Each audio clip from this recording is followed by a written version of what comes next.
in the Tangled Suns Tavern in Roman's Rest, as we always do. The last 2 days you guys have been here. Ross, do you have the total of gold that you guys got from your bounties that you collected?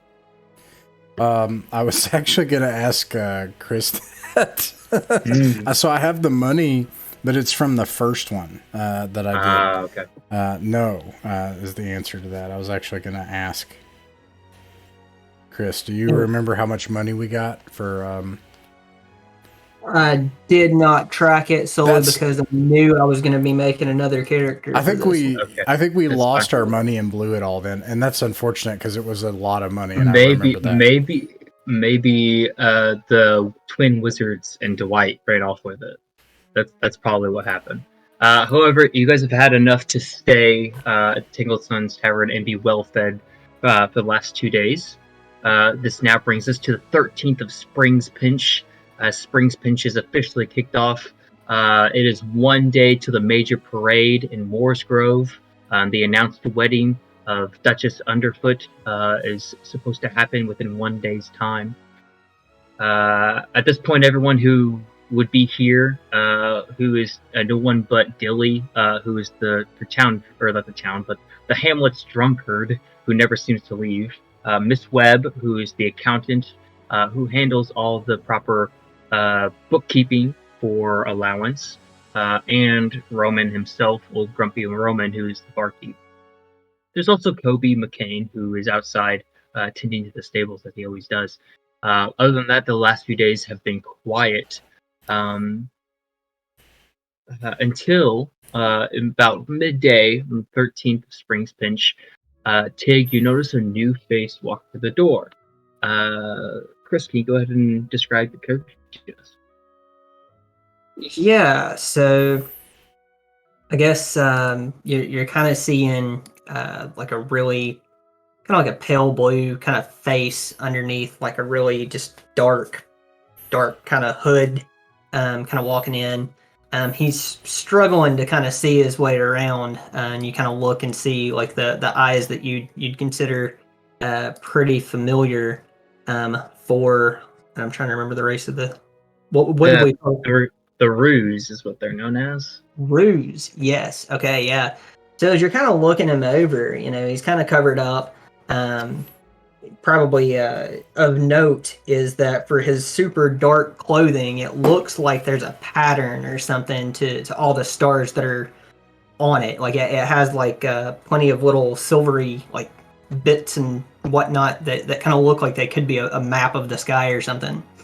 On his side is really interesting. It's a really elaborate mace, like a morning star mace. It is very silvery. It looks like it's kind of expensively crafted, and very reflective. But apart from that, that's pretty much him. He's kind of struggling to find his way. If you're familiar with Ruse in these lands, you know that they don't do so great in daylight, trying to see their way around. Yeah, so as you begin to stumble into the tavern, you do notice there's faint music playing as there are animated instruments hung in the rafters. Instruments that seem to be playing themselves. A little flute, a drum, and a lute are all hung in the rafters that all seem to be playing themselves. You do see the grumpy old barkeep who's wiping down the bar as he does 30 times a day. You also notice Tig in the corner. For those of you unfamiliar with Tig, give us a little explanation of who Tig is. Tig is has the vigor and joie de vivre of a young man, though it's debatable that he's young, and a spindly, long, tall, ganky appearance, except for an unusually oval-headed face, and he has a really nice stick. And otherwise only carries a knife and a coin purse. Now, from last game, is Tig still wearing his whip that he got from the Whomping Weeping Oh, Willow? yeah, right now, yeah, that's right. His stick, I've got to put this stick down. I'm sorry, buddy. You've done me well, but not for this. I don't have a whip, I promise. I know that despite my deviant reputation, I just have a whip that I don't have a whip prepared for this situation.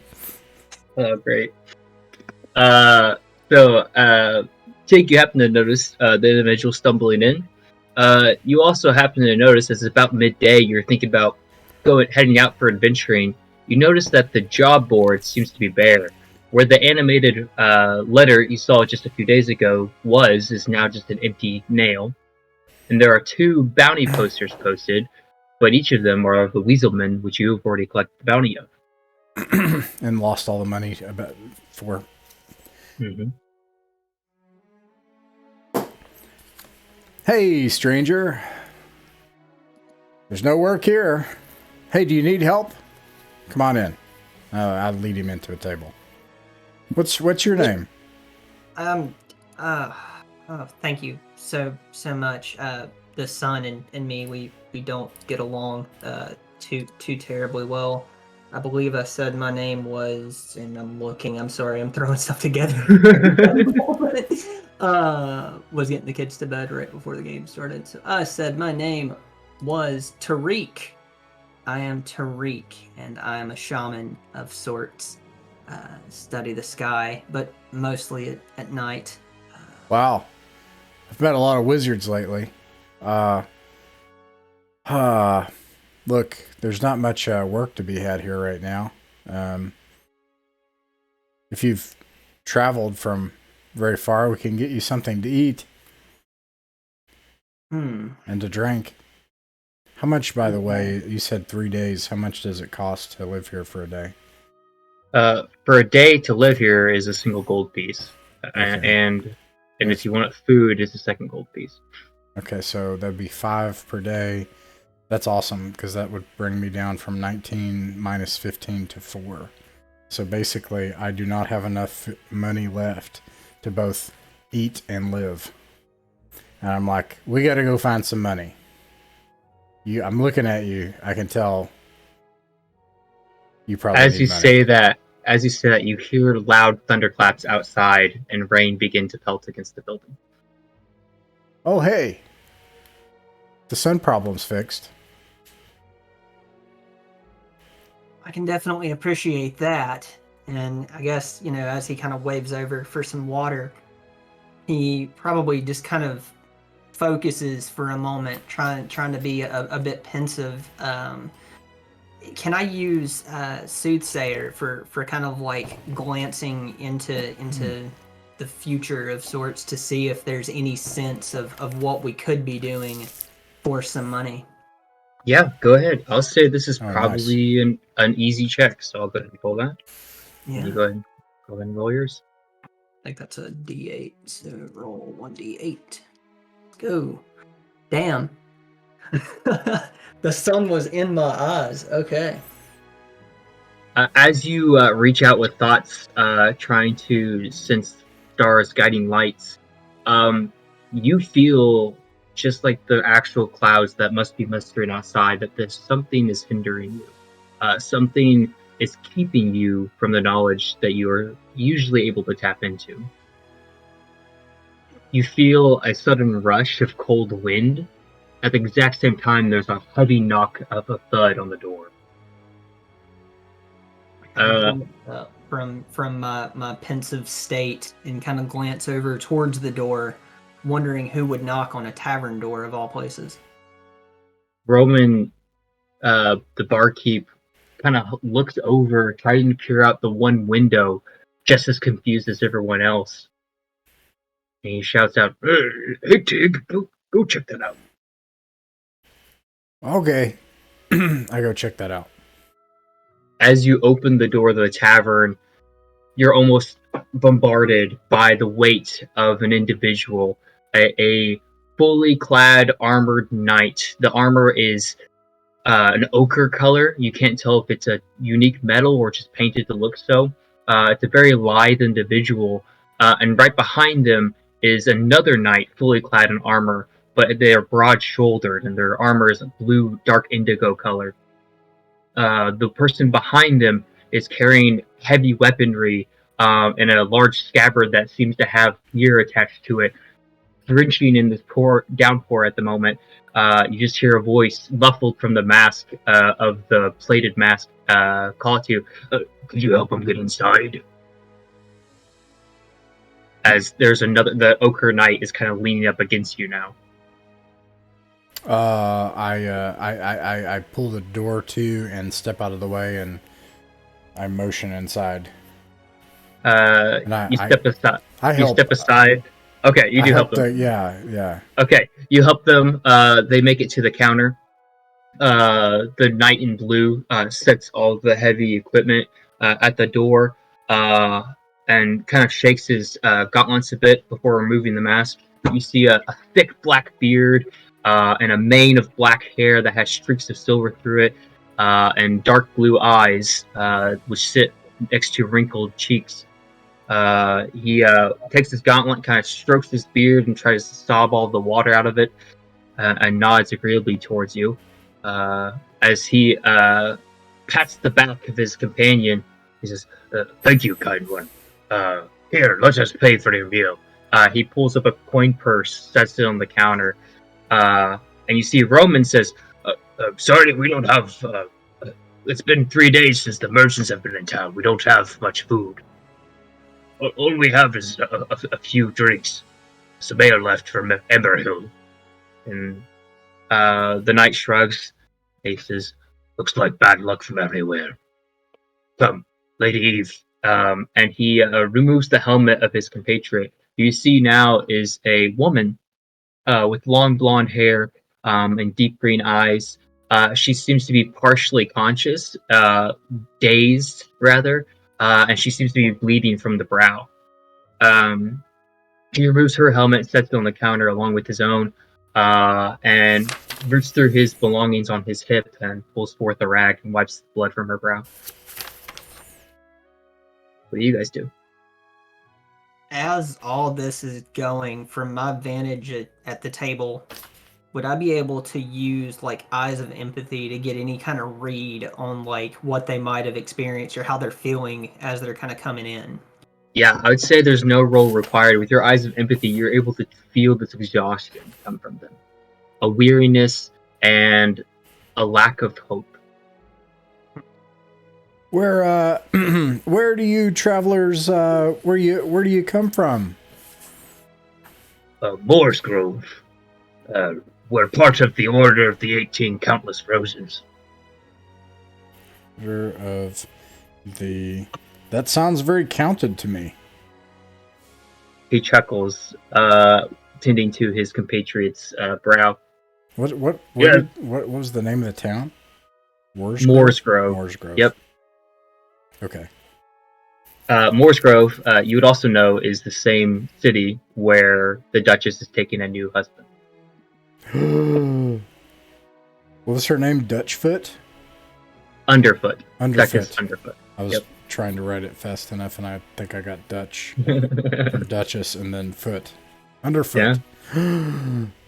Are you Princess or Duchess Underfoot? He chuckles as his compatriot's nearly unable to speak, and he says, "No, this is Lady Eve." He would say, "This is Lady Eve, the valiant and ochre knight."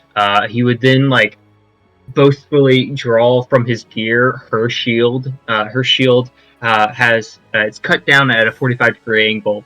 On the top left corner, there is a prancing panther on it. And then on the bottom right corner, there is a dark pennant, like a black diamond, and from it there's this long vine that grows out of it. He would show you that boastfully, and then kind of put it back with her belongings. And then he would also boast his own shield, which he pulls up, and it looks like it's half and half. The top half is a blue field with a white snowflake on it, and then the bottom half is a white field with a blue snowflake on it, of an inverted of it.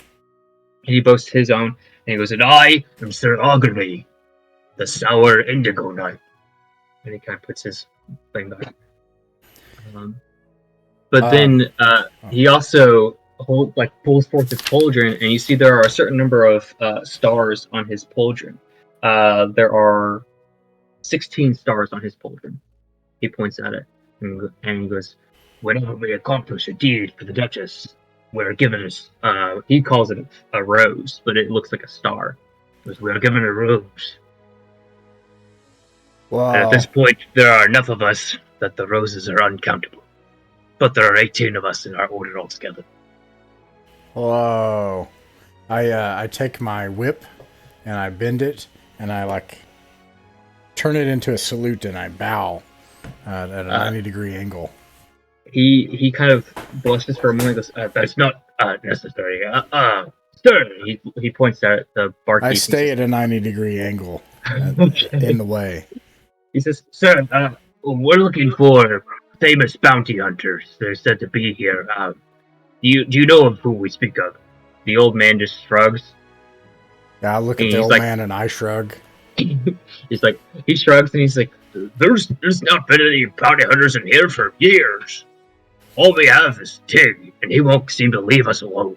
I shrug again. The knight looks at you in awe and astonished.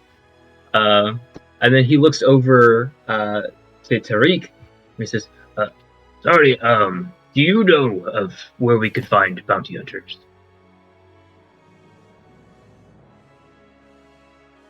I don't know of any bounty hunters per se. However, and from the sound of our friend Tig here, there's definitely a need for bounties. Who or what is it that you're hunting? It's actually one of our own. Lord Dickory Decatur. 2 of 18. Lord Dickory Decatur is the Olive Knight, and he's gone missing.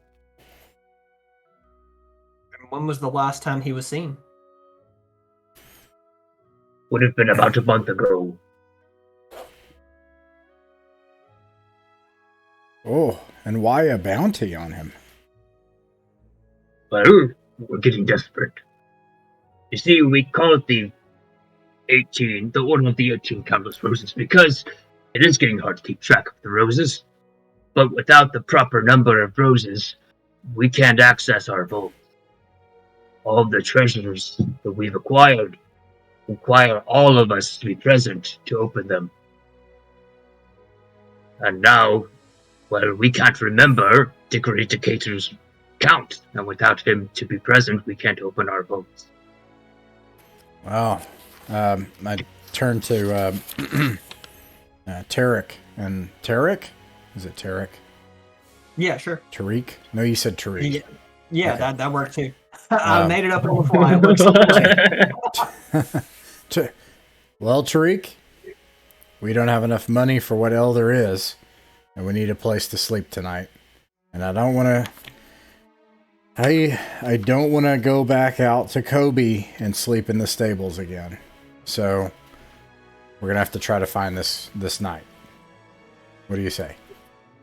I think that we can definitely help the knights find their missing count so they can count on us to open their vaults and pay us from the count, I suppose. Yes, lots of counting and lots of countless, but nevertheless, you can count on us. Sir Augury stands holding out a hand. Oh. I look at it, and then I'm like, does it look like he's holding it out to shake? Yes. Okay. In character, I'm visibly confused because no one's done that for me for a long time, and then I'm like, take his hand. His gauntleted, heavy hand grasps yours, and it's almost painful with how strong he is. It's been quite a while since he's shook someone's hand as well. He shakes your hand firmly, and then reaches out to Tarek's hand. He kind of looks down towards his feet, smiles and nods, but just smiles and nods, and he says, "You can count on us." He then turns over, reaches into his bag and pulls forth a signet ring. And then I have to look. I want to double check. I want to make sure I get this right, because each of them have their own signet. They're a very complicated group of people. So he brings forth a signet that has a toad on it, and he stamps a piece of paper with the toad, basically pledging to you 180 gold at any information that you can find. And he hands you the ledger. Will you count the gold twice before you give it to us? He looked over at Miss Webb, this accountant who sits there busy writing who knows what in a font that probably only she could read. It's so small. There are apple boxes and apple boxes just full of vellum and parchments and all kinds of different scrolls that are just tucked away. All this work that she does as she logs information for people all the time here. That's what she does, and she hands people money so that she could log it with the Parasol Post, and then you guys get paid for allowance. It's kind of like how the whole world works at this point. Is everyone's gathering information and getting paid for it so that they can feed this wizard information. So they do so. They also give Roman coin for a room, and then they begin to head towards a room to rest. Wait, sir, before you go, where was, do you know why Sir Decatur came to this forest, especially so deep here into this forest, or maybe where he was seen last? At this point, Eve, who's been hunched over the counter this whole time, turns around and you see a wariness in her eyes. She sighs deeply and says, "He was seduced. Call it lust, call it greed, call it whatever you want. He was tricked. His mind is not his own." And you see Augury turns and puts his hand on his compatriot's shoulder and says, "No, you need your rest. Don't worry about it." Okay. Any ideas? Any okay. They're probably going on to their room.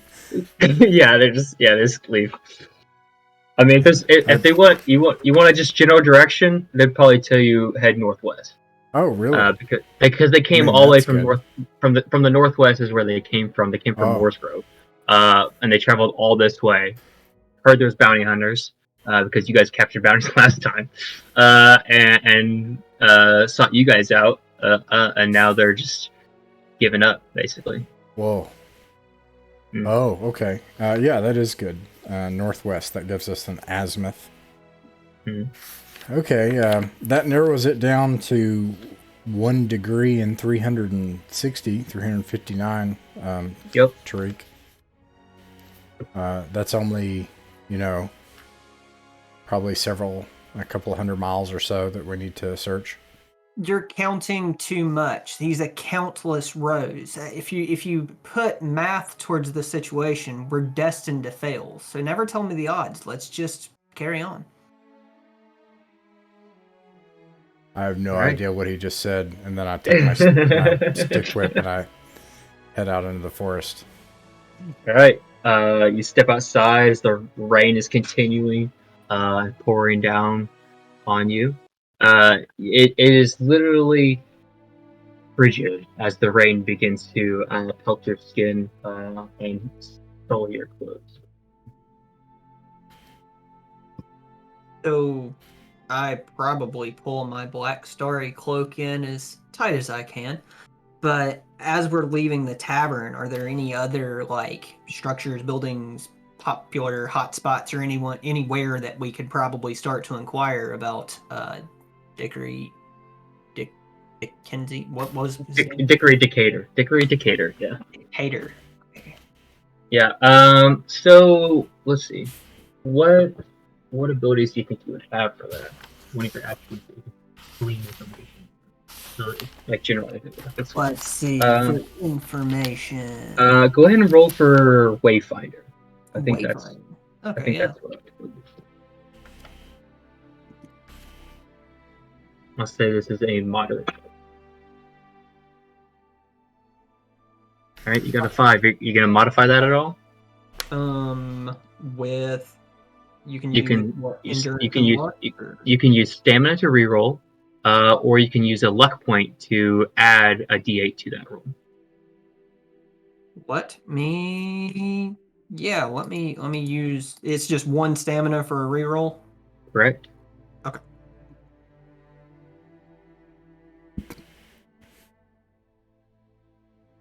That was my 10, right? Yeah. Yeah. Wow. Crap. Yeah. Okay. All right. You begin to think about the general area. You're pretty familiar with the road, which heads from east to west. And as you begin to think about the road that direction, you again feel this dark clouding of your mind. First of all, your eyes are mostly closed your whole journey here because it is so bright to see anything. But now, as you have more ability to see around you, it seems like even with your eyes open, it seems to be more clouded than before. However, Tig, you have explored this road twice before. You know that roughly a mile or so up the road, there is a small cottage in the woods. You've seen it before on your last journey, but you never did venture closer to it. And 5 miles up the road, you know there's a chapel. You've never been there either because you stopped at 3 miles up and took the Black Bridge across to find a door hidden in the woods. So, Tig, you know the area pretty well. You know the Linderman Staircase, which is near about 3 bow shots from here. And the cottage, which is up the road a ways. A black bridge. There's also Triador, Wait, which is hold, around hold the on, same hold on. area. I'm sorry. I'll map actually. So, Okay. okay. So, would I know which direction northwest is, or do I? Which yes, Okay. yeah, you'd know. All right. You'd know because so Roman's Rest sits Yeah. on this road which heads from east to west, west to Okay. east, East to right? west, west to east. Okay. And then to the east there is a parallel road that runs along the Rose River, which heads north and south. You mean like a So perpendicular road, yes, correct. and it parallels a river? Yep. Okay. And that's the Rose River. Yep, the Rose River, that's where you got your skull from the mud monster. The Okay. Rose River is. How far away is Right. that intersection? That intersection is a quarter mile away from the hamlet. Then you've journeyed a mile on that road to the north and found a small cottage. And a mile further is where you found Triador and the Black Bridge. And 2 miles from the Black Bridge, there is a chapel, a small chapel that you saw at the distance, but you've never ventured to. That chapel also sits on another intersection where another road from east to west is. But you've never been that far. Okay. The Rose River, when does it diverge? I've been as far as that cottage, but you said 3 miles later went to the left into the forest where there was the willow, the sad willow, which I'm going to draw a sad willow now. Sad willow. And then, so does the river continue north, or does it? Yes, it continues north and actually heads northwest. So if you follow the river, you're going to make it to Morse Road. You know that much. Oh, is that where the Black Bridge is? Yeah, the Black Bridge is adjacent to the road and goes across the river. Yes. Okay. All right.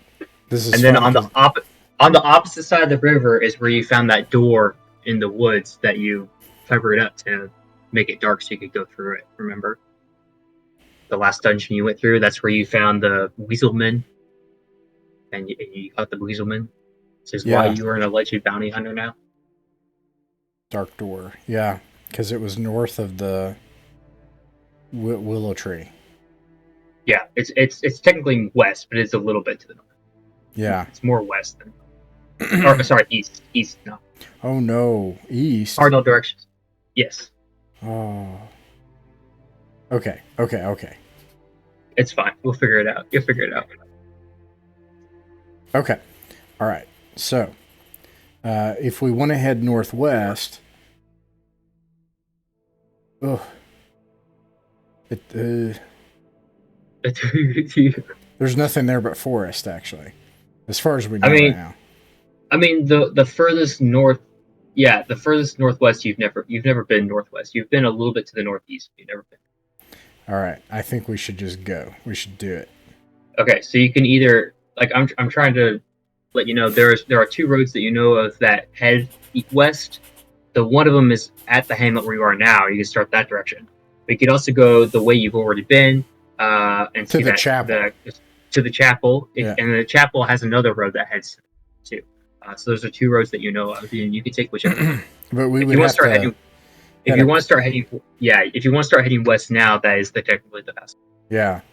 Okay, let's do that. Let's take the road not traveled. Okay. So as you guys start continuing, the chilly winds blow as the rain continues. Let's see. All right. You continue quite a ways, and you begin to hear the sound of rolling wheels of a cart, and usually that sound is accompanied by the heavy beats of hoof prints.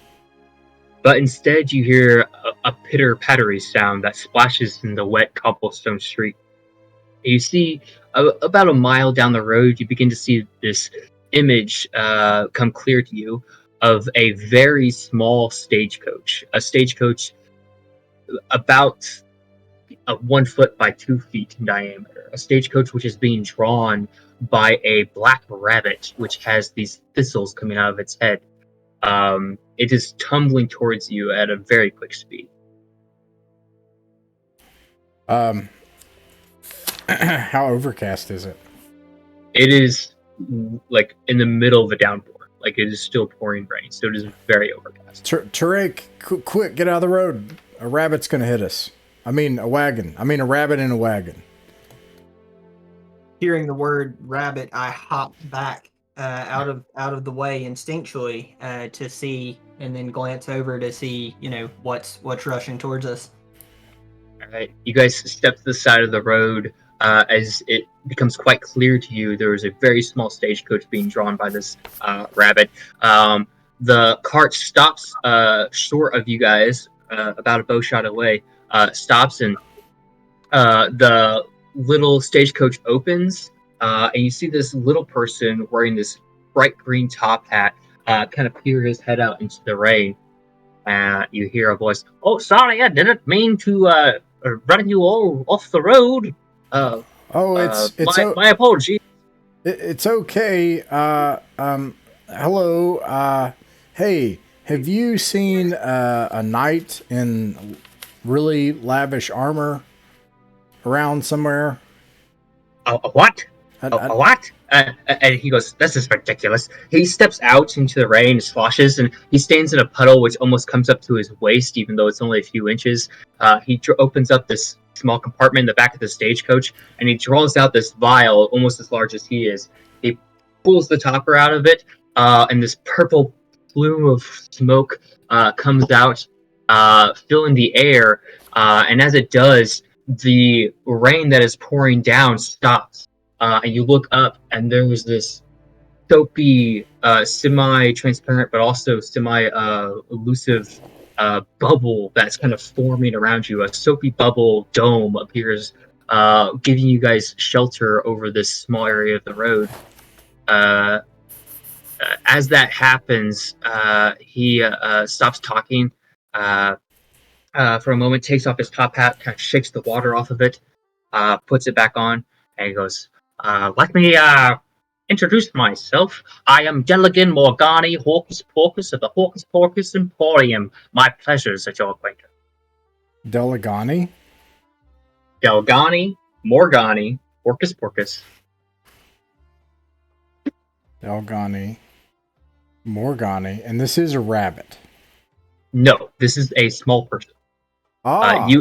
You would have recognized them as a thimble folk. As a person who stands but 4 inches tall, This person is dapper and well dressed. He's wearing a bright green top hat. He has a overcoat which matches the sleeves, which were probably an inch long or rolled up even smaller. But he does have long tailcoats, and he's wearing these tall red leather boots. But he does have a black rabbit that has this thistle growing out of its head. He pats it on the back, says, Jackie can be quick, and I apologize for her rambunctiousness. Oh, thank you so much for the break from the rain. Oof. I like look down. I'm like, I squat because then I think, man, I should squat, like, and then and then I'm like, we were just wondering if you've seen a really ornate knight, like a lord's knight in armor and things like that around in your travels on the road west of here. He strokes his tiny red beard and says, "No, I don't believe I have seen any knights around here. The closest thing to a knight I've seen would probably be your patriot there." He points at Tariq. Oh, okay. Well, what? I haven't traveled the road west of here. What lies to the west? Oh, well, west of here, there's a couple of rolling hills, and then you'll make it to the Golden Hills. If you head directly north, you'll make it to Amber Hill. From here? Yeah, that's correct. Amber Hill is where I'm from, but I've been traveling all the way to Mooresgrove. What would take you away from the Orcus Emporium? Ah, you are mistaken, my dear friend, for this is the Emporium. He claps his tiny hands as the stagecoach opens up, and like a pop-up book, this ornate, very almost paper-thin metal begins to unfurl as a stage appears, and curtains begin to hang themselves. He stands up on the stage, and he says, "As I have the first and only traveling potion emporium." Wow. Well, That's impressive. wow. Well, if you think that's impressive, I must tell you, I have the finest potions and south, which are south as ever on. I have a wide selection of wares, but this is my best bottle, bar none. He stomps on the stage as it opens up. A small puff of smoke and like 3 or 4 sparks appear as a single vial comes up. And he goes, "This here is genuine dragon spit. Surely you're aware of the chocolate chancellor, the Grand Duke Cydrus, the honey-tongued king. Well, it's been said that his white blades of teeth dance behind sugar-coated lips. His very spit snarls and captures the wills of the gods. Well, they say a single drop of his spit could sway an angel to his whim. Well, I don't know about those rumors, however, I can tell you that..." Hang on. I'm trying not to just break out laughing because it's so ridiculous. I can tell you that there is no better solution for unstopping your gut. If you feel a dam at the bottom of your stomach, there's no spice, swill, or spell that can burst through that dam better than dragon spit. I tell you, it's a clearing plow that can blow through any turned tummy and remedy any curled bowel. Your innards will thank you for the invitation to be cleared. And he then picks up the vial with all of his might. He's like, "I tell you, I am only charging but a mere 380 gold pieces for this here vial." Tig turns to Tariq and is like, "I'm more of an Imodium guy myself." I'm something of a medicine man myself. Oh, many a remedy for such a situation, but definitely have never considered dragon spit or have ever tried to sell at those premiums. Your business model is quite Well, we're definitely too broke anyway to pay your prices. And you kind of see Tariq, he's if he's capable of Hey, blushing, kind of speak for yourself. Oh, Tig, are you really wanting to spend that sort of money that you don't have on a How do you know problem what you're money I have? hanging around that tavern, Tig? Surely you're not that well off. That's not very nice. He's not wrong. I look at the small person. A look of like a deer in headlights comes over his eyes, and all right then, and he Well, shoves wait. the vial back down. And what? No, I mean, but we'll pay for information. If just some silver pennies for the road, that ought to be worth something at least. He stops and strokes his tiny beard for a moment. Says, "What do you think, Jackie? Is it worth our time?" The rabbit just sits and takes its foot, scratches its ear for a moment. All right, you got a point. He continues to shove the vial in as it. He struggles quite a bit to like push the contraption back together. That's like spring loaded. He takes a moment too long to reconvene his thing back into a stagecoach, and he steps down and brushes off his coat. And goes, "Well, what do you need to know?" Well, actually, we have some information for one thing. Oh, We do. Yeah. So perhaps a trade is in order. I am sure that I'm sure Mr. Dilgani Morgani, Horcus Porcus. Yeah, that I'm sure that you are very capable on the road and not without defense. What with this incredible magic that you have, but there are threats along the road, and I have seen them, and I can tell you what they are and provide a solution. And in return, I ask the same. What is to the west of here, and what have you seen, and what do you know is there? he strokes his tiny beard and says, "Very well, you have a good point. I've never been this far south, and I think that it's worth the time. And now I'll mention quite clearly that Jackie travels fast, and it's been raining quite heavily. I haven't seen much of anything. However, I do know of a few things. I saw a crypt not far from here, and I saw a lot of weaselmen hoking and poking about it. I also saw a few snippers, which were hanging around a tree. And I also saw a bottled hurch which was sitting along a shrine. Now, what a hurch is doing near a shrine and who that shrine belongs to, I dare not stay long enough to find out." A bottle's what? "Well, a bottled hurch." Bottled hurch? "Yes, a bottled hurch." He turns towards Tariq and says, "Please explain to this simple fellow what I mean to say." Surely, Tig, you've heard of a Hurch. You a man of travels, how could you have not heard of the Hurch?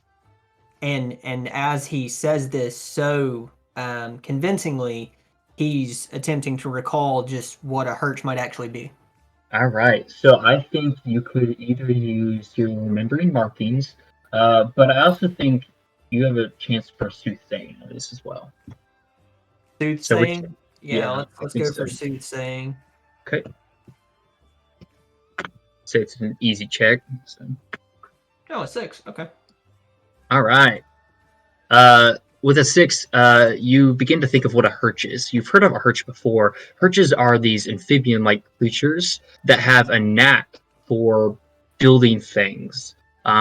You're said that, or you've heard that they build things out of all kinds of things, and are makeshift craftsmen that use untypical, or what's the word I'm looking for? They're unordinary methods of construction. Hurches often build what are known as hovels. So I explained to Tig the nature of these amphibious folk who apparently rig things together. And you said the Hurch was the one that was at the shrine, right? Mm-hmm. He said it was bottled. Bottled. How? And from what I know, I mean, how large, small are Hirches to get an idea of how big this bottle must be? So with a 6, I think there's like a certain level of knowledge that you have, and you've never actually met one. You do know that they're amphibious in nature, but you're not quite sure. And in fact, maybe Mr. Delgani is maybe the smallest individual you've met. So who knows now what sizes people come in? So you mentioned a shrine with the Hirch. Which Right. shrine was it? Like I said, a bottled herd's near a shrine. I didn't stick around to find out. And I guess Why, I believe I even pressured Jackie to move quicker than she normally does. and with my eyes of empathy kind of glancing about him as he's sharing this, I mean, is he more or less truthful, scared, anything I can ascertain let's there? let's go ahead and roll for it. I'd say this is probably a moderate check. Oof. You gonna modify that at all? Let me blow another stem to re-roll it. Okay. It's a little better. I'll take a 5. Okay. With a 5, you succeed. If you look at the individual, you can tell there is a lot of weariness on his mind that he's trying to hide as a businessman. You can tell that there's a little bit of embarrassment that he feels at the fact that his sales have not been going well. But he does seem truthful in what he's told you. If more than anything, you see there's a little bit of anxiousness at him, but you think that's just kind of reverberating off of this constant anxiousness that comes from a rabbit's inherent nature. Okay. Well, Tig, so knowing what we know, what do you recommend we do next? Very well, Mr. Delgani. A crypt to the west with weaselmen sneaking about, snippers hanging around a tree, and a bottled Hirch near a shrine. I will now give you what I know, and a solution, and an opportunity. But if they work, you have to agree to give me a solution to these things and an opportunity as well. He strokes his beard, listening in patience, I guess. All right. To the east of here is a stretch of river called the Rose River. There's an intersection in a town called Roman's Rest. When you meet that intersection, this river runs north-south along the road at that intersection. Anytime you're traveling by it, there's a lizard there that is massive. It could easily devour this cart, and it hangs around in the murk there, and it's very fast. We also have seen weaselmen, and they were acting in a group of bandits. And I wouldn't be surprised if they set ambushes as far northeast of here and east as 5 to 10 miles. So those are two things that I have seen, and I can give you the solution. And that is that the very knights I speak of, well, they are headed to Orsgrove. So, Mr. Delgani, if you stop at Roman's Rest, you'll find a group of knights that can protect your business interest quite well, especially if you have any tricks in your cart that could provide a means of food. And if you can do that for Roman's Rest in any way, you'll probably make a lot of money. He nods a moment. Goes, maybe we should turn around, Jackie. He shrugs in thought and goes, well, thank you for your kind considerations. I think I need to return to my abode and gather a few things. Might be a chance to make some quick coin, if Jackie's fast enough, that is. I do thank you for the information. Now, I've never dealt with weaselmen. They seem to give me quite the willies. However, a hurt is not one to be trifled with. I've seen one being bottled up. Makes me wonder if his huffle has gone mad. Now, a Hirsch's huffle that's gone mad is a contraption that's very difficult to deal with. I've only seen it on one occasion that caused quite the scuttle in town. To see one out in the wild without proper guards or say knights to protect us, then it could be quite difficult to deal with. I would just suggest that you stay away from the shrine. It's for your best interests in mind. But other than that, I don't know what to tell you, but I mind your own business and stay on the road. Very well. And I turn to Tariq, and I'm like, is there any other business that we can do with this fellow? He kind of drops his voice and says, I don't think we should buy from this charlatan, but his information seems good. I can hardly think of what would draw Lord Decatur to Decatur to a Hirsch nest or to a weasel nest. Maybe we should move further towards Amber Hill and ask more there. At least making our way to the crypt, and then heading off from there into Amber Hill. Yeah. We could draw the net in that way. Well, Mr. Dolgani, thank you so much. And it was a pleasure to meet you. And once again, I take my stick and I flourish it. And then I do a big deep bow. He bows also, though it's hard to notice because he's already so small.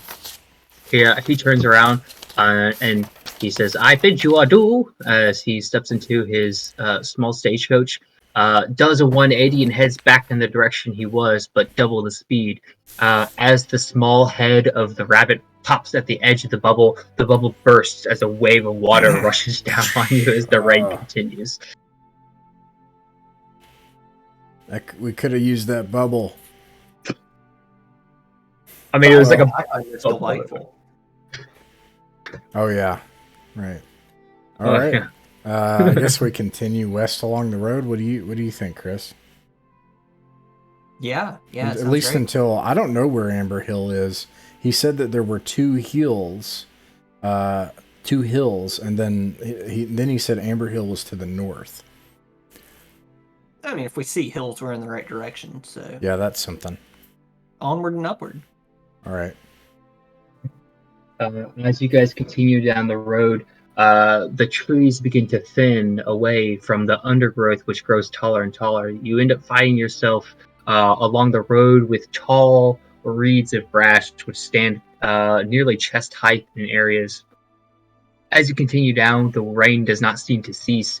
You feel the chilling in your bones increasing as you look over, which would be to the south of the road. There are tall reeds, but in the reeds you can see what appears to be laundry. Like a bunch of laundry. Like large sheets, large canvases and tarps. Articles of clothing of all colors and variety just left in a field. There seems to be maybe 500, 800 articles of clothing that was strung about. Now it's a ways away, probably 2 bow shots into the field, but you can see from the road that down the field there's a bunch of laundry just left in the field. Just loads of laundry, like just loads of it. Okay. Mm-hmm. I mean, where there's laundry, there's people. Where there's people, we can ask for a knight. I mean, I don't know for sure if I see any olive armor hanging about those lines, but it's worth a shot, right? Well, you said reeds. Is this some kind of like wet area? I mean, I know it's like a downpour right now, but go ahead and roll for nature. I'd say it's an easy check.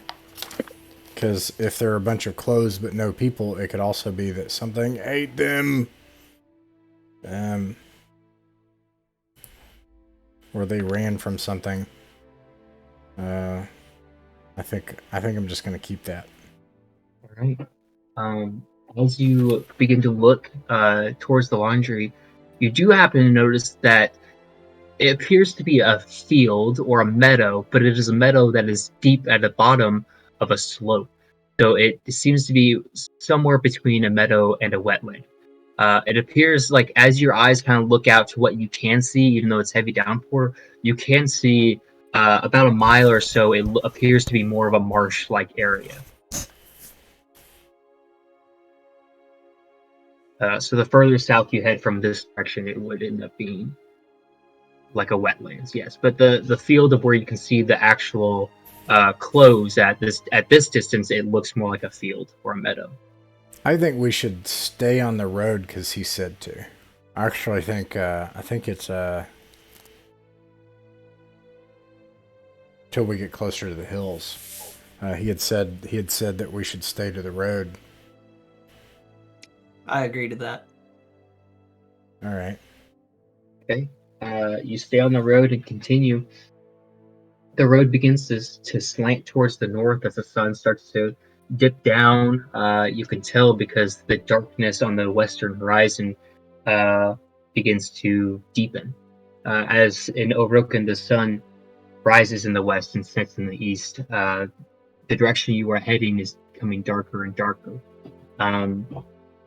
The road begins to turn to the north, as I said, and these tall reeds begin to recede a little bit into grasslands. As you continue, the grassland does become to be quite hilly indeed. You make it about a mile to the northwest of the laundry, and the sun has nearly gone down entirely. Oof. I don't have any camping gear. It's gonna be a rough night in the rain. For me. Got my cloak. Yeah. Guess we should have taken that laundry. Where did you come from? Where did you come from, Tariq? I have traveled throughout the lands for some time. Oftentimes, I know little of where I'm going, for the daylight is so harsh on my eyes, but the night times can be so dangerous to travel in. My people have been around for apparently either a long or short time, and we've existed. What would I know about that, Jake? That tells me everything and nothing. Mm-hmm. I think you would at least know that your people are nomadic and they travel about. However, there is a small settlement of your folk in Philippine, which might be where you're from. But there's also a wasteland far, far north, actually beyond the range of the forest to which this setting is supposed to take part of, known as the Zevabaran, which is this wasteland of sands. And your people are also known to dwell there, also. So it could be, maybe Tariq is like a wanderer. He's just a nomad. He goes where the wind takes him. Okay. Yeah. I'm sorry. My intention is like, would you know where Amber Hill is? Or would I know where Amber Hill is? Because, if you're good at nighttime, perhaps you can lead us at night along the road until we can get to someplace safe. So I would think between travels along with Wayfinder, if it's getting dark, I could probably use a star map of sorts, just kind of getting a sense of the night sky. If it's visible, I could see that being beneficial. But if it's not overly visible, then I would be just as lost as you, I'd think. I think this is where we're going to do something very fun. I'm going to roll a heroic difficulty, which is a d20. But what I'd like is for Tariq to roll for his Soothsayer or Wayfinder, which are actually Wayfinder. use your Wayfinder, and then Tig, you roll your nature, and we're going to combine your guys' rolls against my roll.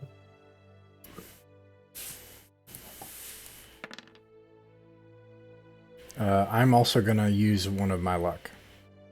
All right. So that brings it to a total of 13 for me. All right. Plus the 4 from Chris brings it to 17 total. 17 will beat the 15 that I rolled.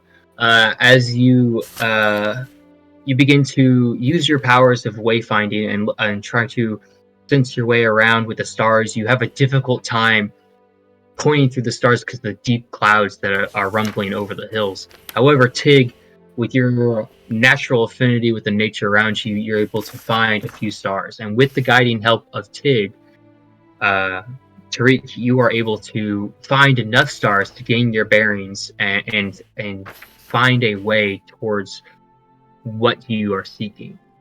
As you reach out with your eyes of empathy, you can actually feel emotions on the horizon. You can feel that 5 miles to the north is the city of Amberhill. You can feel it because there's a concentration of emotion there.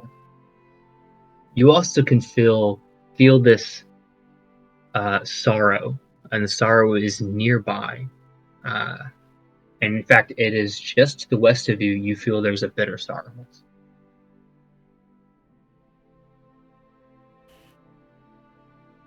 Tig, as you are pointing out the stars, you feel a shiver in your spine as you realize that your cold, wet skin is now shivering. So, of the two feelings, I suppose with this feeling of something to the west, does it feel more or less closer than 5 miles? Yes. Pig, I know the town is a trek, but I think there may be someone or something closer. We could potentially run into another rabbit-wielding cart full of anti-rain bubble. Would you like to potentially look into that? Yeah. Right. So you guys start to head west in these low grasslands. It's not too unsettling because you can see quite a distance in any direction. You don't feel like you're venturing into a thick wilderness. It's pretty open. You walk for a ways, and Tig, you have a difficulty seeing the shape in front of you, but you can see what looks like a ridge or an outcropping of rocks just laid in this grassland. However, Terek, with your eyes, you're able to see this lump of sadness laying in the field. This is like a large, compared like a large building, or like a tower on its side of sadness you can see laying in the field. But it's not a willow, is it? It is not a willow. Okay. So a large building. Yeah, I think we should probably close in on that and see if there's, some shelter from this rain. Okay. As you approach, the rain does begin to trickle to a sprinkle. However, the clouds and chilled wind do not cease. But as you approach, this large shape of what appears to be a structurally combined thing rolls over, revealing this wide chest of muscles, which resemble more stone than flesh, as this massive axe, which looks more like a tree stump with a heavy carved stone wedged into it and strung with these massive, heavy ropes. You see this face. The face alone is as large as you are. And you realize the structure of a figure sits up quickly as you approach. This giant has a hat that is reminiscent of Tig's pointed hat. However, as you look closer in the starlight, you can tell that there's an entire thatched roof an entire cottage sitting on the head of a giant. The giant looks at you with a small, what looks like a toothpick in its mouth, and it pulls the toothpick out and it holds it out to you. As the toothpick rapidly descends towards you, you realize it is a actually quite large pitchfork that he kind of holds out, and he goes, Who are you folks, and what are you doing in my field? Whoa. Stone folk, maybe. I am Tig, and I bow again with my stick, and I'm like, and I almost hit Terek with my stick. Yeah, the very end of the stick lashes near your face. What are you doing in my field? That's my second question of the first question. I look at the trick. What are we doing in this field? Well, Mr. Giant, we noticed the lovely, and I mean lovely, cottage up atop your head, and we were hoping for some refuge from this deluge, and well, here we are, and well, we didn't realize that. Are you okay? And he kind of, picking up on just this large sense of sadness, he just tries to go for it and just see. All right, let's go ahead and use your eyes of empathy. I think this is probably a moderate check.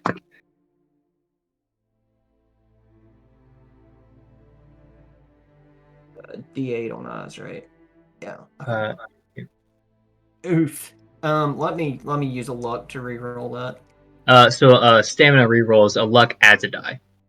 Oh, gotcha. Yeah, let me do the stamina thing then. Okay.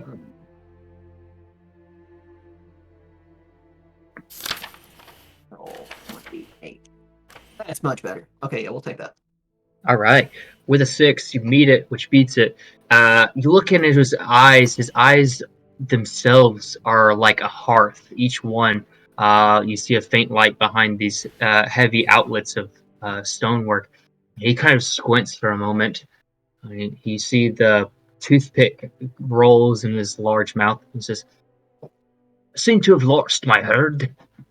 And it's not likely that Escobar the House Cleaver is one to lose his whole entire herd. But yeah, my right-hand men seem to have left me, and now I'm lost without them. I'm not. You see, like, his face begins to elongate as the stone structure which makes up his chin begins to, like, dampen, and all the soil which makes up his throat begins to soften like mud. And he goes, I'm not sad about it, though. Not even slightly. And the cottage on his head begins to kind of tilt as the bricks become a little loose. And he kind of tilts and, like, holds up his head as if one was to straighten a hat. And he says, I'll find him. I will. I just need a bit of sunlight, that's all. A herd of what, sir? And what's your name? Oh, I'm Escarbale. Escarbale the House Cleaver. A herd of what? Oh, well, my herd, they're like a... It's hard to explain it. Imagine you had a tea kettle, but it was about this size. And when he holds up his hands, it's like larger than a horse. He goes, about this size, and they walk about, and they help me collect all my amber brew, sell it to the city of Amber Brew. Is he talking about oxen? It's definitely not anything small. Our hands are much less than his hands. You say you're not upset, and I really truly believe that you're gonna be okay. I believe that. I've said that. That's what I've been telling myself. So with your dealings, you said it was of Amber Brew, Amber. You trade stuff with people. Have you come across in your travels a green knight. We're searching for a missing person, and we're just hoping that we can catch any sign of him. The hearths in his eyes flicker as his brow folds in on itself. He leans deeply towards you and he says, "And what if I have? Why should I be telling you?" Because my friend Tig is full of great information, and he is a fantastic storyteller. I As am. someone who just believes that you've had a rough go, I really think we could be the entertainment you need for the information we need. Yeah. Yeah, I am. Yeah, you are. Yeah. Just emboldeningly, like you've got this. He's shaking, shivering, freaking out. He draws the pitchfork from his mouth and places it in front of you, just a couple feet in front of you, Tig, sets it on the ground, and goes, "If you're such a talented storyteller, then tell me a tale about this here item." It is a pitchfork, right? Yeah, it's a very large, rusted pitchfork that's entirely coated in rust, and the end of it is bent ever so slightly.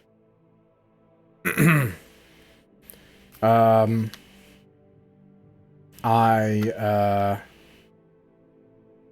take my whip and I wrap it around the top of the pitchfork so it looks like hair, and then I gingerly take it and begin to dance with it, and I talk about about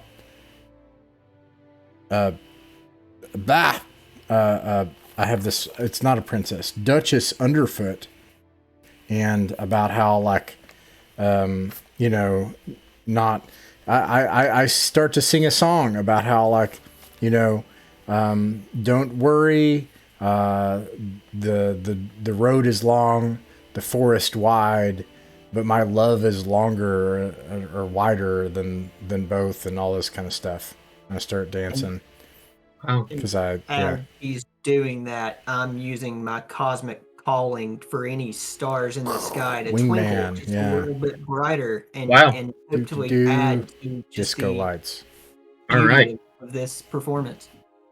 So go ahead and burn your stamina to cast a spell. I was gonna have Tig roll for your self-confidence, but I think with the added benefit of a spell of starlight, the giant begins to grin quite large. Goes, "Well, I don't think it was in the best of taste, Decatur being her missing husband and all, but it was pretty good, not gonna lie. Assuming didn't drop a star on your head, that's for sure, but hey, it's pretty good, better than I could do." What? Wait, what? I dropped the pitchfork and I dropped my pitchfork girlfriend, like, on the floor, like, on the ground. What? He picks it up behind you and pulls up about 300 pounds of soil and shakes off the soil and aims your whip off with it. Puts it back in his mouth and says, "All right, yeah. Wait, you said you're looking for." He took my whip. No, it dropped off. Oh, okay. I was clarifying that. Yeah, he shook it off. He takes it the pitchfork back in his mouth and he says, "Yeah, you said you're looking for the Olive Knight. Is that right? Well, the Olive Knight is none other than Lord Dickory Decatur. He used to be a husband to Elda Underfoot, but he went missing, so she's remarried. It's all the news, right, Lee?" I look again at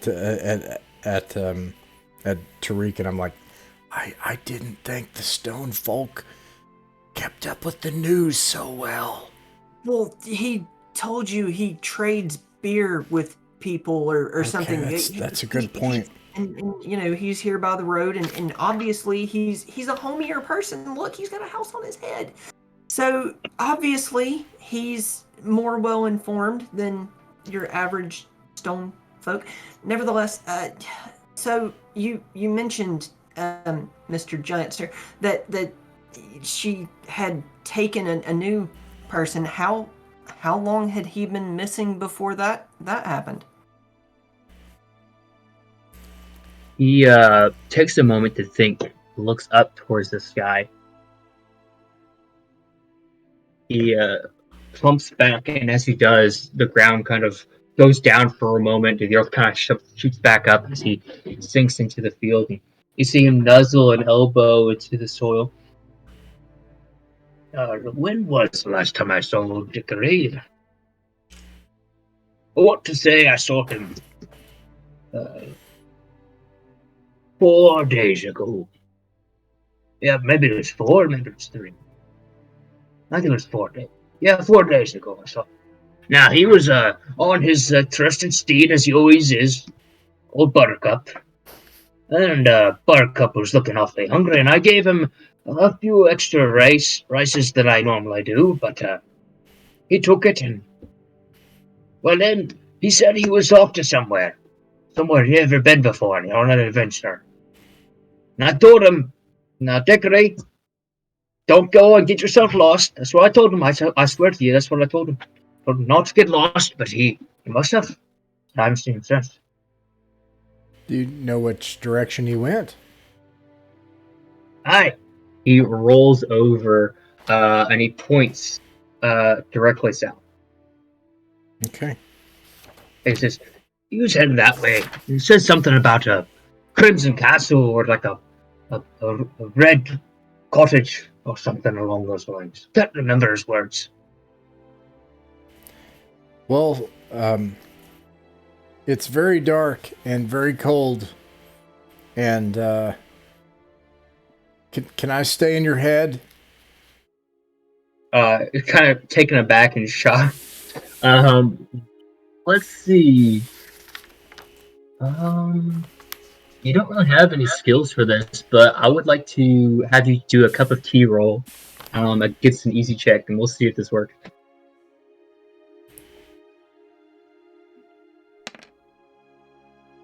Oh my goodness! I rolled the wrong die. I'm sorry. You didn't. You rolled a d6, which is fine. It's a d3, right? So a d3 would just divide by 2. Oh no, that's so, right. It's 2. Yeah, that's right. So, you rolled a 2, but I did too. So you succeed because I got a 2 on my d6. So you say, "Can I stay in your head?" To him. You see like this look of shock come over his head, but he sees you trembling. Goes, well. Not exactly what I offer to any folk, but my fellow shepherd's been missing, so I don't think he'll mind if you stay in the place. But swear to me, you'll keep it tidy. Yeah. I look. I look over at Terek. I'm like, yeah. We'll do that. We'll clean up. Every time I stay in someone's head, I always leave it nicer than I found it. At that, he begins to lay down like so, and as he does, he props his head up so that the whole building kind of sits like a 45-degree angle. Nice. And then he, with a faint belch, the door kind of swings open and hangs, and he begins to close his eyes and rest.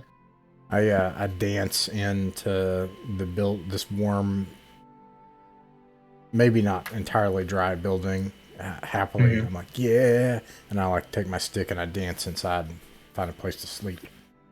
Fantastic. As we walk in, I just say, I wish this was the strangest thing I've ever done, but nope. As you guys step inside, it looks like a very cozy cottage. There's a twin bed that's been stuffed with straw. You can see there's a large cupboard with shelves that are caked with all of these potteries of different like bowls and pitchers and dishes. You do notice that next to and all the pottery, by the way, is not painted or ornate whatsoever. It's completely plain. You also notice that next to it, there is a small pile of shattered pottery, probably from the fact that the building moves around so much. In the far end of the room, there is also a coat rack where you can see there is a large brown cloak hanging on the coat rack that is completely caked in a thick mud that's completely different than the rest of the brown in the room. And there's also I tell Tariq, I'm like, poo wizard. Yeah.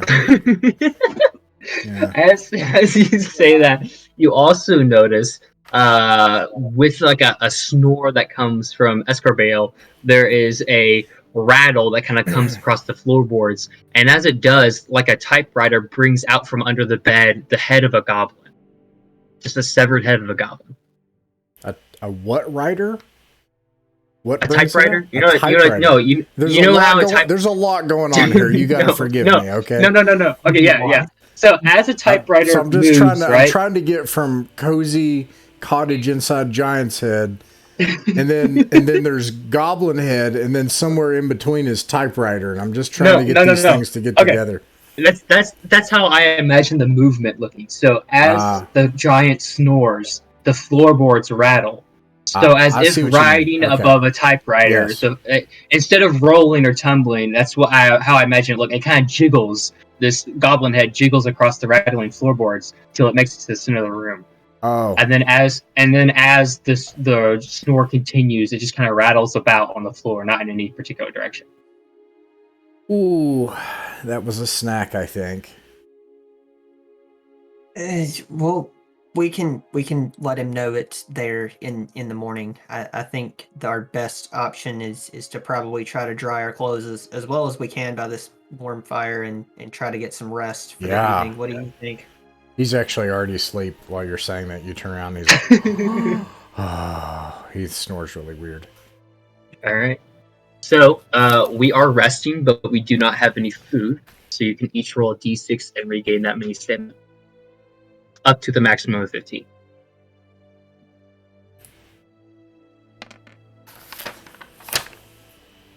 Oh, yeah. Each day you get d6 stamina? Each day you rest without food, it's d6. If you rest with food, becomes a d8. And if it's like, then it's a d12. Okay, so it's like, it really depends on what type of situation you're in. Okay. If you're resting without a good place to sleep, but you have food, it's still a d6. So it's like your situation depends of like how you're resting. Yeah. The better conditions you're in, the better the die is that you roll for rest. Sure. Okay. That makes me want to use more stamina, probably. So as we're resting, I guess kind of like going into that dream trancey state, would I be able to, now off this information we have about the Olive Knight, use Soothsayer to get any kind of dream or insight as to where he might be, or getting more color about, what happened or where he could potentially anything with? Let's go with it. I'll go ahead and roll moderate check. 28. Hey, 6. I'll take it.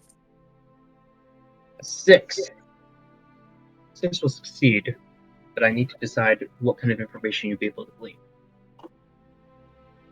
So you would be aware that this knight was the husband of a duchess, so he's well-to-do, as most knights tend to be. Order of this group of individuals who have a vault, which assumes that they have lots of. He's going on an adventure. And what kind of adventure would somebody who has all the money be after? He's already got love, he's already got money, what more could someone want? And you remember the words that Eve says, the words seduced and greed. And you think about it and you hear the word red and you feel these emotions of concern coming from Escarbale that you can actually feel in the rumble of the bed beneath you.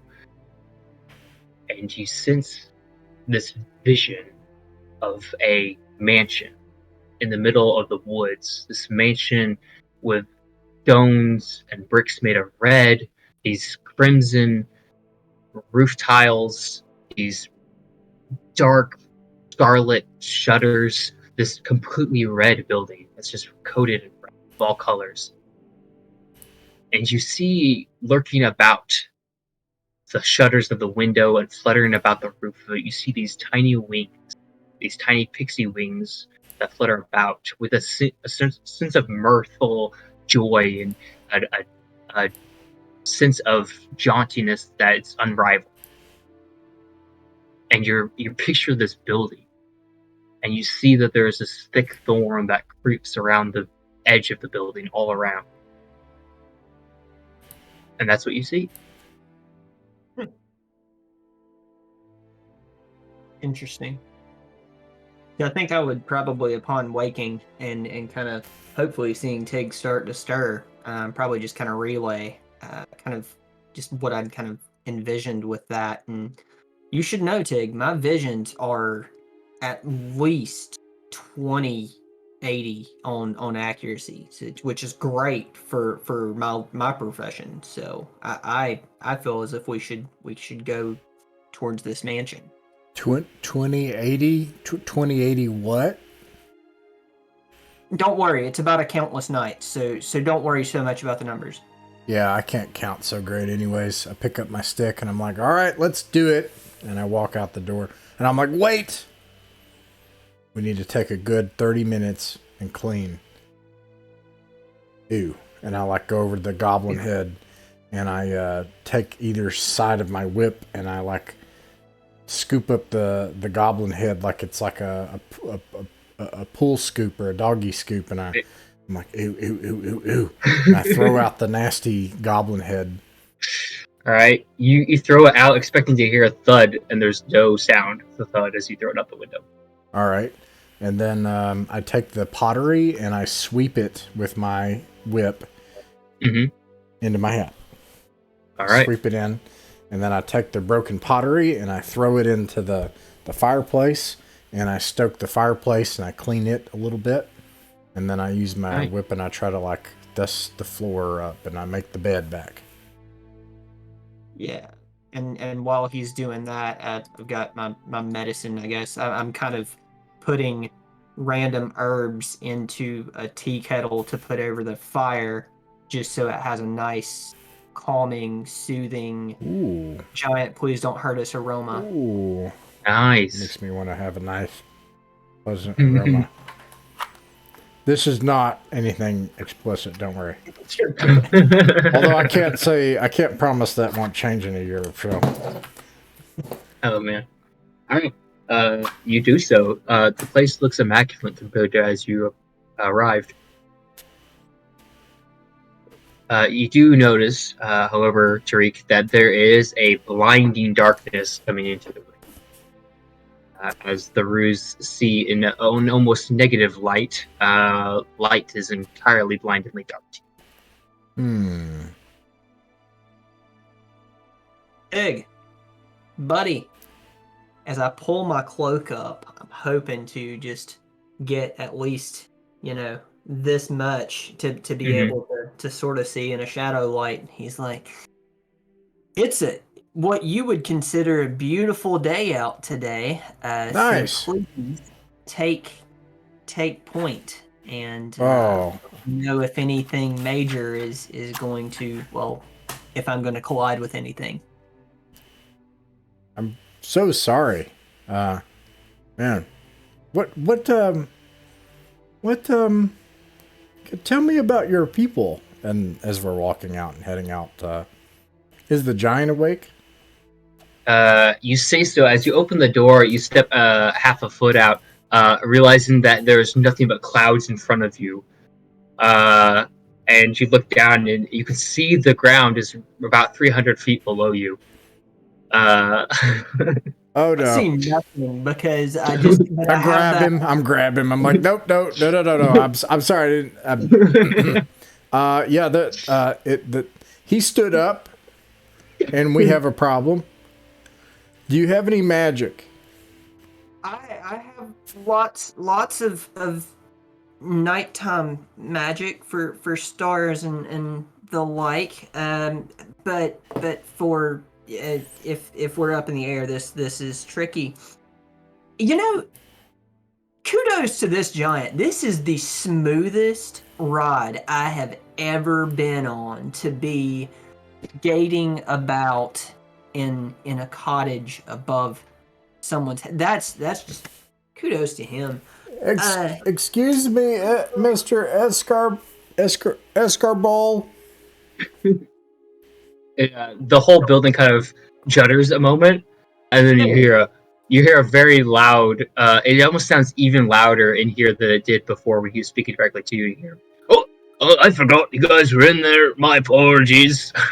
No, we really are grateful. It was a wonderful stay, and I think you should start maybe charging for people to stay too.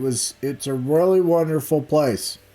Also, some of the goblins, they were stuck, but we threw them out. Goblins. Don't remember any goblins. The whole building starts to slide as it slants over. As he takes his hand out to cup you and catch you, he brings you gingerly to the ground. As we're in his hand, I'm like, it's okay, Mr. Escarball. The studies show that 1 in 4 giants per night consume a goblin in their sleep. It's perfectly natural. I don't remember Citrus ever having any goblins over as a company, but can't really put it past him. So I don't understand what he's saying. What is it's a Welsh giant. I don't understand. So, I think with context clues, you'd be able to figure it out. He said that he had a compatriot, like a partner shepherd, whose house that it is, right? And they've been gone for some time, so he thought, it's like, it's all right if you guys come in. Okay. And then he said, I don't remember them having goblins as company. Yeah, no, I don't think it was just the goblin's head. Escarball. That's curious. Yeah. We cleaned it up, though. Oh, well, thank you. Yeah. It's smelling pretty bad. Well, we put a pot of tea on to help knock that out, right? And really, I think it's lovely in there. Honestly, should you ever decide, you could probably have somebody make breakfast, have folks over, stand up. It would be like an air bed and breakfast. It would be like a really unique experience. Yeah, a B&B. Right. A bed and brain and a bed and breakfast and brain. So, when Sizer said he's going to build a house on my head, I was all against it for quite some time. But after a few millennia, I kind of gave way and let him have what he wanted. And he's done what he liked about it, and it's not so bad. As he says, he lifts the thatched roof above his head. He takes the pitchfork and he just like scratches inside the building somewhere, and you hear the very faint shattering of pottery. And goes, "It is a bit uncomfortable at times, though." And he puts the roof back on. He says, "Now, I tell you, that's probably a good idea, but I don't really care to have people be staying on my person. I've made an exception for Citrus, of course, and you folks." That's a fair point. I don't really like people either. Right. Tig's great company. Well, I'll be on my way to find my herd now, since I got plenty of light to see around. You do that. We greatly appreciate it. Oh, by the way, you wouldn't happen to know if there's any good plants for snacks here in these parts, would you? We're sort of broken. Well, I can't see very well. He thinks deeply. There's a wheat field not far from here. Okay. Yeah. Well, I hope that you find your herd. Yeah. All right. And he points. It would be directly west of here is the wheat field. Okay. Can we see it from where we are? Roll me a nature check. You got nature as an ability, so I'll say there's a chance. If I mean, we have to eat, but also, but it's committing to a direction. So let me look at what's. Let's see. I take an. You can re-roll by spending a stamina point, or you can spend a luck to add a dice. Yeah, I think I'll just stick with a 6 then. Okay. A 6 will beat the 6 that I rolled. Oh. So, you look out and you can tell that there is like a small valley at the other end of the field, the grass field where you guys were. And you're confident that it's just on the edge of that field. You just can't see it because you're too high. I guess we ought to go eat, huh? We can make a. I just usually stumble about and hope for the best. So yeah, sure, whatever you think. I help guide him to the wheat field and All right. start taking off the heads of the wheat and crushing them. And I gather All a right. bunch of them in my coin purse in the hopes of like finding something to use as a, what do you call it? Crush them together. Like a probably to make pommel, mortar and pestle. Could have taken that pottery, you know? Could have. At least Could the have. I mean, it's someone else's property, but you could have taken the it. broken pottery, like parts of it, and then we could have had soup and stuff. Do you have any still hung in your hat? I mean, it looks to be a fuzzy hat. Surely you have a few pieces that might have got stuck to it. Can I check to see if I have any big pieces of pottery in my hat? You check, and there's a small piece about an inch in either diameter. I show him that. I'm like, oh yeah, you can't see. Yeah. I just like hold it up, and he's just like this, and I'm just like holding it up. Love it. This happens for 5 minutes. Yeah. You guys spend an hour. Can you see it now? Can you see it now? Can you see it now? Yeah. So you guys are sitting in this wheat field. You find enough to snack on. And, of course, it's not refined in any way. You get all the chaff with it. Tastes awfully bitter. Honestly, it kind of tastes like you're just eating really, really dusty paste. But you are able to sustain yourselves. While you're sitting here, though, I'm gonna go ahead and roll for something because there's still a chance. Dragon spit starting to sound like it might have been a good idea to try to get a hold of. No, dragon spit makes you poop. Remember? That's what he said. Yeah. Right. Yeah. I mean, if we're over here munching wheat and hoping, I mean, I don't know, wheat backs me up. I have a gluten thing. Oh. All right. Oh man. Okay. Tig is an ectomorph. He's more of an Imodium guy. Oh man. Where's Dwight when I need him? So you guys are sitting in this field, and all of a sudden you hear a whistle, a jaunty tune being whispered by somebody in the distance. You can see about a bow shot to the north of you, the northwest. You can see this man who's wearing a green overcoat, similar to what Delgani Morgani had.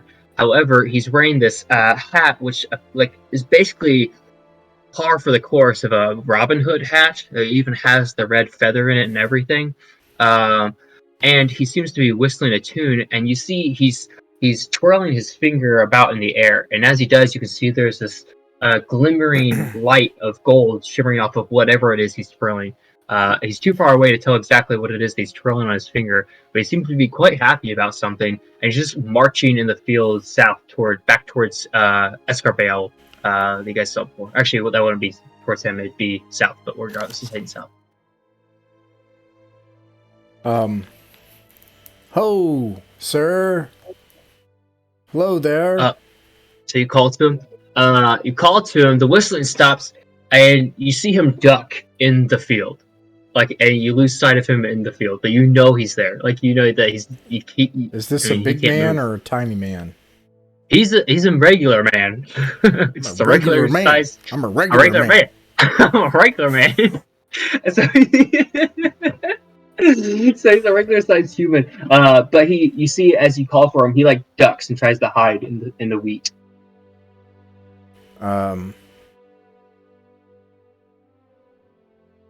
Yeah, all right. I guess we can leave. Doesn't seem like he Well, hey, how come he has that coat? How come he has the same coat as the little gnome guy? So before whilst I was kind of feeling things out, I noticed that empathy kind of stretched to where I felt emotion from different ways. Would I be able to pick anything up despite the fact that I am currently blind as a bat? I would say normally you would, but in the conditions we'll have you roll for it. Go ahead and roll for your eyes of empathy and say this is a moderate check.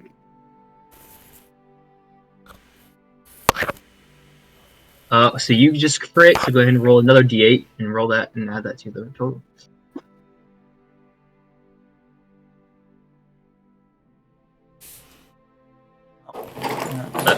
It's backslash, not period. Yeah. Whoops. It's okay. There we go. 10. There we go. So a total of 10. You reach out. You feel nervousness come from this guy.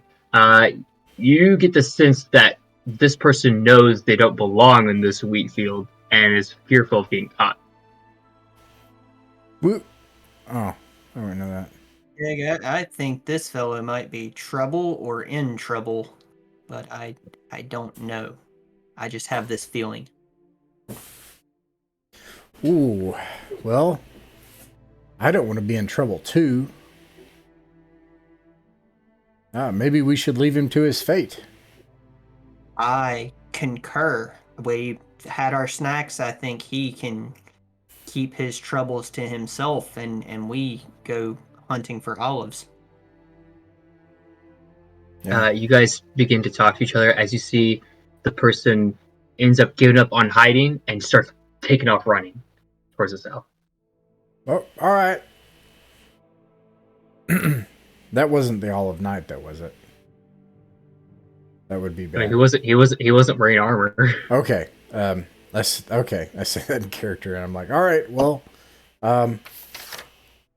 we should head back.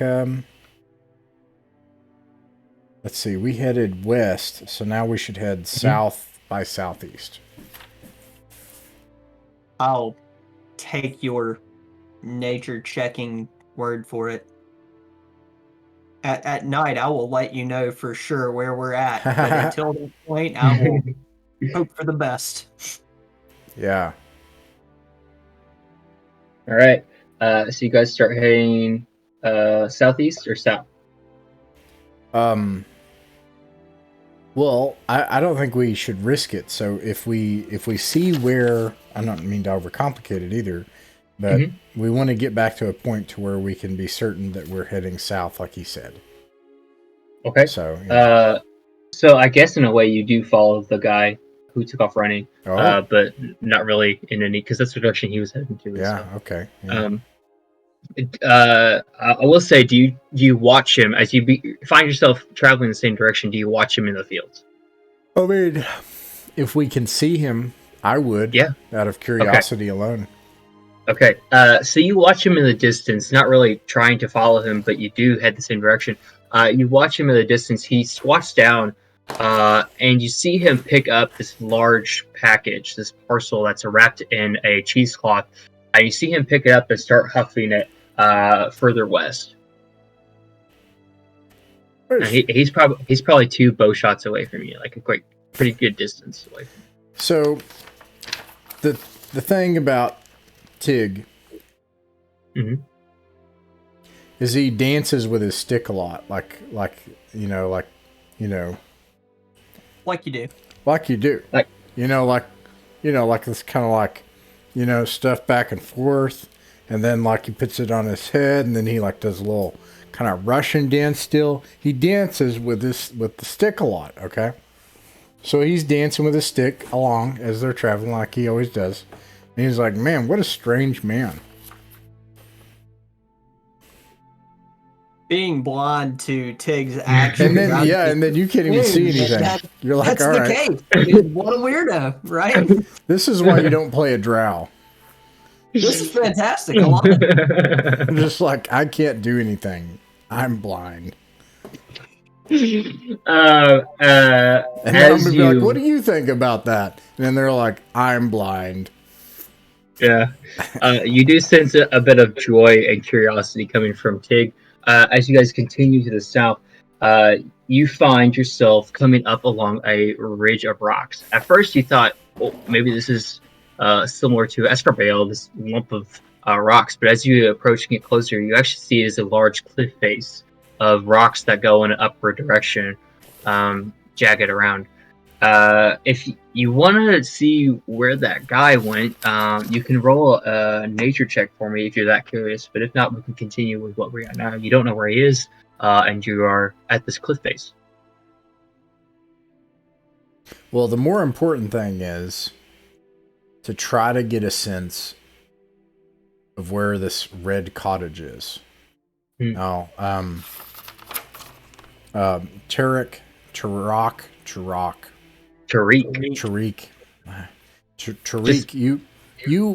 you had a vision. Yes. But now you don't have vision. It's a conundrum. I think Some days you win, sunny days you lose.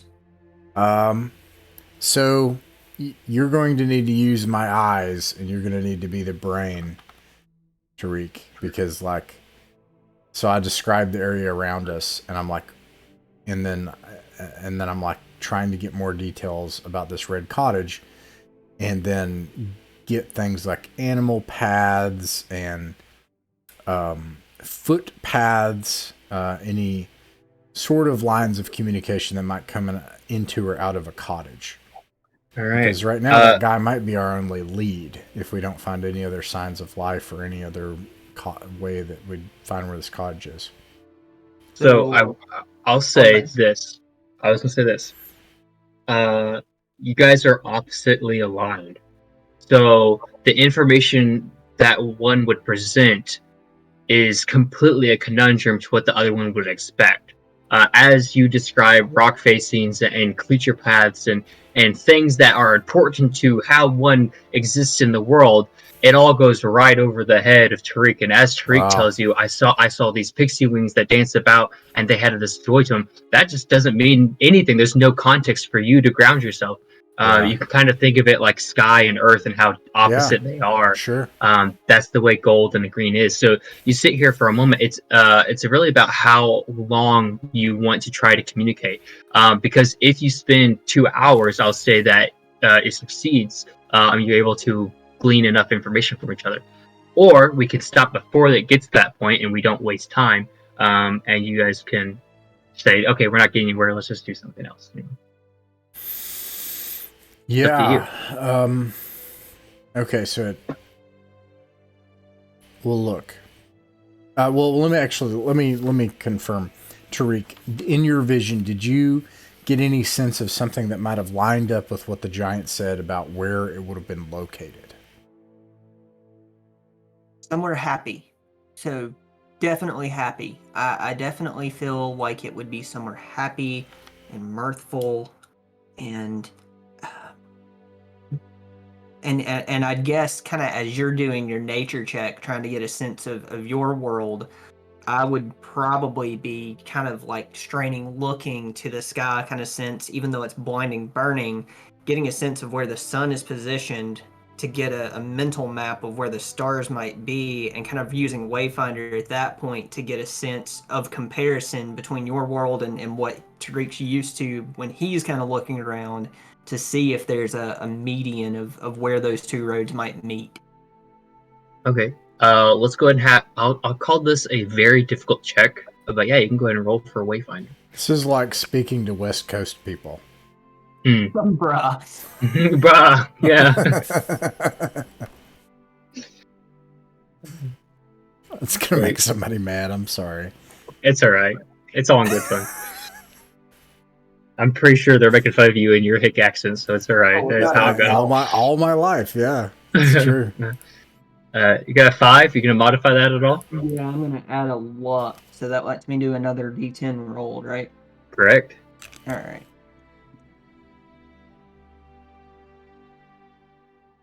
Yeah, so that's 10. Alright, with a 10, I'm sorry, you're gonna fail because I have an 11. So what happens is you look upwards and you try to align yourself, but the sun is nearly high in the sky, and you can't sense anywhere past it. like as if you're trying to look for someone familiar in a crowd, but there's one very rotund individual standing in the way. It's like that. You're unable to get your bearings with anything. Okay. All right. Well, we only have this guy as a lead, so let's not chase him forever. But let's try to figure out what his deal is. All right. Go ahead and give me a nature check, see if you can find his tracks. Because you didn't really follow him per se, and you lost him once you made it to this point. I'm going to burn my last point of luck. All right. Oh, nice. So you just crit, so you get to add another die, but at this point, it's a bit ridiculous because I'm only rolling a d6 anyway. You absolutely, you don't only find his tracks, you identify that his boots look very familiar to you. The very boot prints that you recognize these footprints as if you've seen them before, and you're able to follow them directly up to this outcropping in the cliff face, where you can see there is this large tunnel, like this cavern tunnel that goes deep. Like basically, you see the mouth of a cave, and you can see the tracks lead up into it.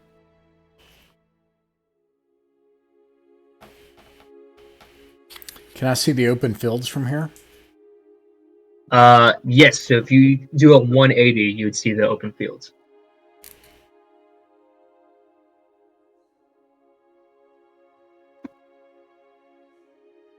Do I think from the open fields I could make it to the road?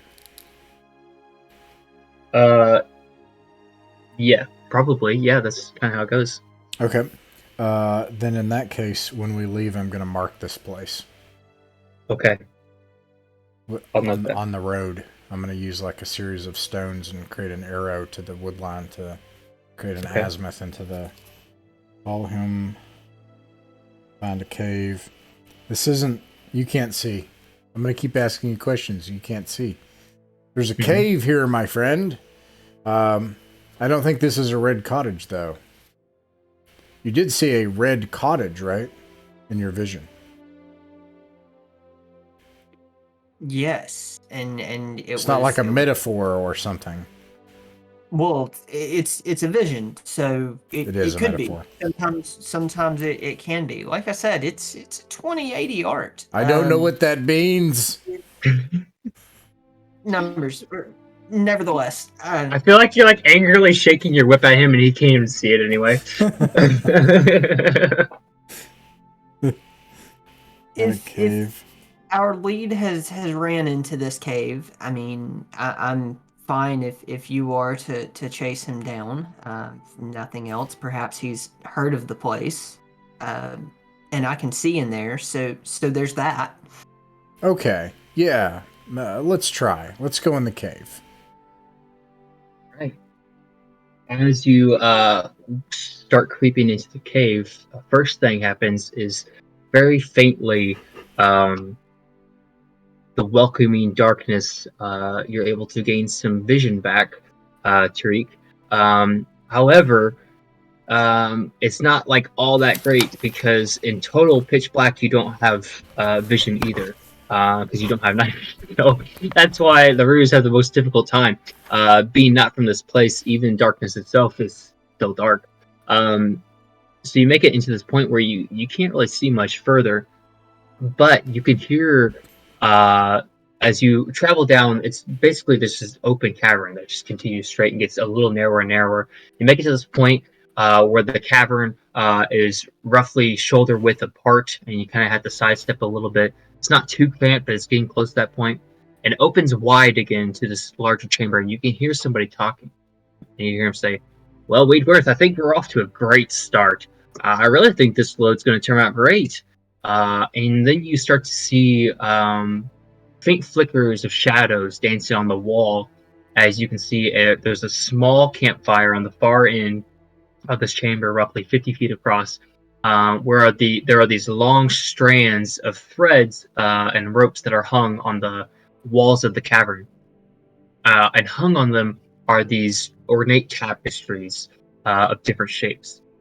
However, Tariq, you have this weird feeling in your gut, this churning feeling, this unsettling feeling.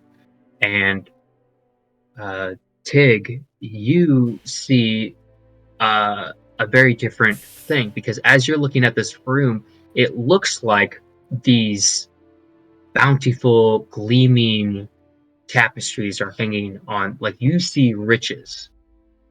And as Tariq, you look at the same image of these tapestries hanging on strings, you actually see something a little more horrific.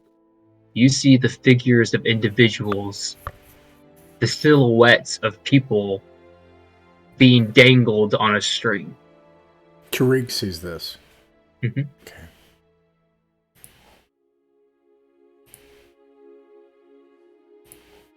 About these tapestries, do they have any sort of markings, heraldry, any sort of detail that they've been crafted with towards anything we would recognize from like any particular houses or anything like that? At this distance, with this amount of light, it seems impossible to tell. Well, Tig, these are disgusting. What do you think? Oh, you're not a fan of art, huh? You call this art? The tapestries? He just kind of rolls his eyes, thinking, freaking green people. Even though it's probably not a word for that, maybe I should make one, because there's definitely a word that green people call gold people. I just haven't thought of what gold people call green people. So as you are sitting here, you do actually see the same figure. This man, you get a better look at him now. He's a human. He's got a beard which is orange, and it matches Delgani Morgani's beard quite a bit. You don't know if he's imitating Delgani or Delgani was imitating this person, but they appear to almost try to have the same motif about them. He takes off his hat, revealing his wily orange hair that he tries to comb back. Then you see him draw from his hip this golden pair of scissors, which resemble a crane, and he begins to snip at some of the tapestry. As he does so, Tig, you have this moment of like, oh my gosh, he's ruining it. And Tariq, you have this sharp feeling of pain come across your eyes.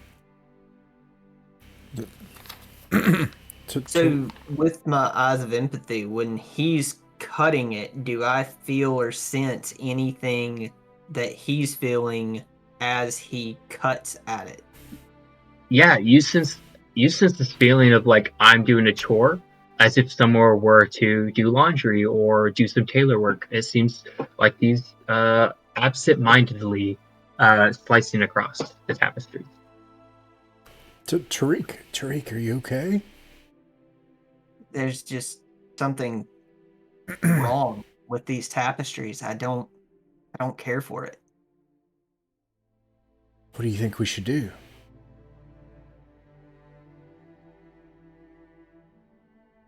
I don't know. I don't like being here personally. I wasn't expecting all of this, but maybe these gentlemen have heard of or know of Dickory. Maybe they have run-ins. I mean, with these tapestries and him being of renown, potentially. It looks like there's some sort of criminals. We might have a fight on our hands if we reveal ourselves.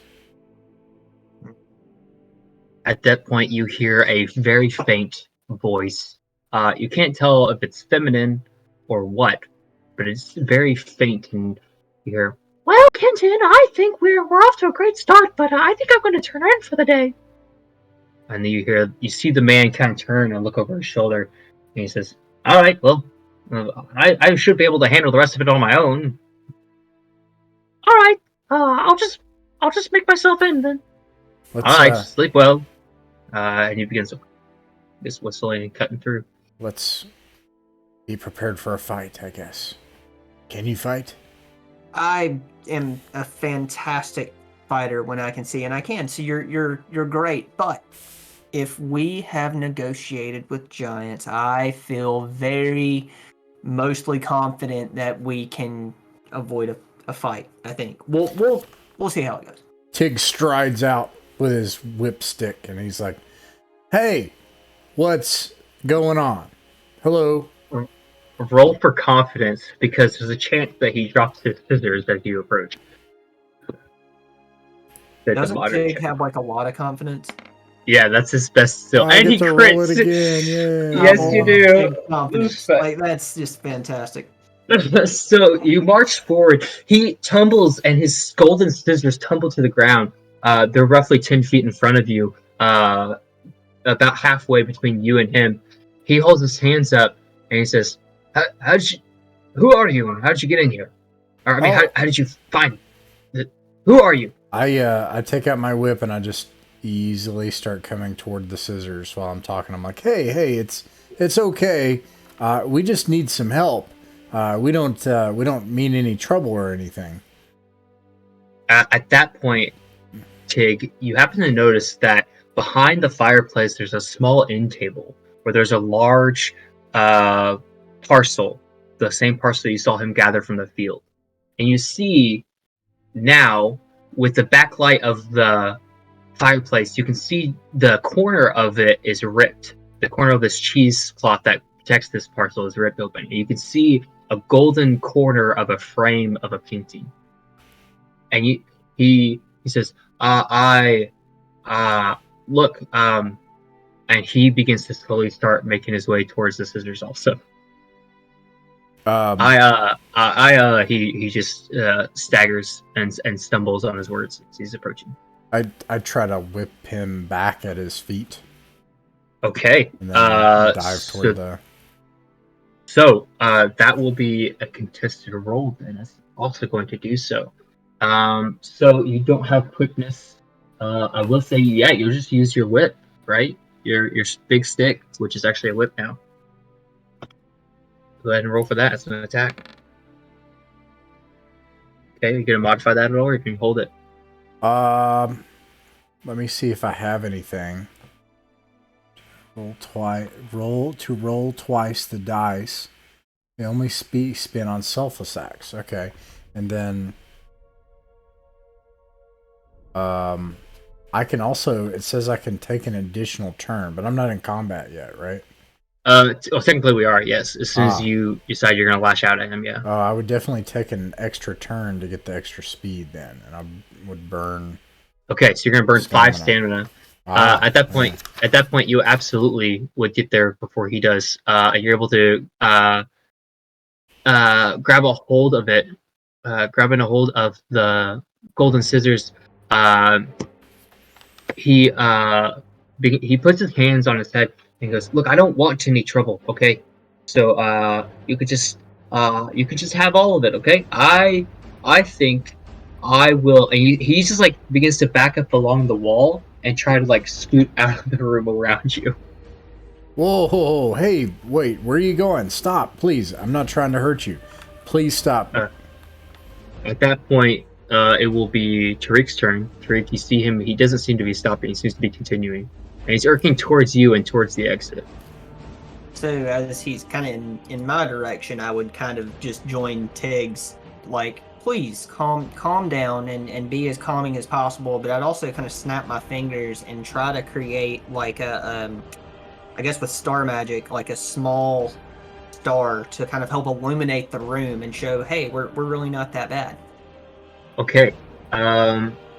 Did you want to say you want to cast a spell then, basically? You want to cast a spell? Yeah, just cast to get like I said, a small... Okay, so no roll required, you'll pass automatically, but I do need you to spend the stamina to do so. As you cast your spell, illuminating the room further, you hear a voice, what's going on, kitten? Coming from the far end of the cavern. As you see this small person tumbling out of bed and stumbling towards The small person looks like a Thimblefolk, similar to Delgani. However, this one is dressed in overalls and wearing a small bowler hat coming towards. He goes, "Oh no, we got trouble!" And he pulls out this small mallet from his pocket as he's going to join in. Oh no. However, the human standing along the wall kind of freezes, noticing you standing in the way between him. It is now their turn. I think what happens is Kenton is going to pull a thing out of his pocket, and he's going to try to throw sand near Tariq and try to blind Tariq. Tariq, I'll have you roll. You can either try to dodge or try to fight back as he attacks you. That's kind of how attacks work. So if you have an ability to try to dodge it, you think, or if you want to just try to fight back with your Morning Star or a spell of your own. Yeah, I think if something's coming at me, I'd instinctually just kind of try to use my cloak and keep it from hitting me. I think Okay. would be my Okay, thing so go ahead and roll for your cloak then, and I'll go ahead and roll for his attack.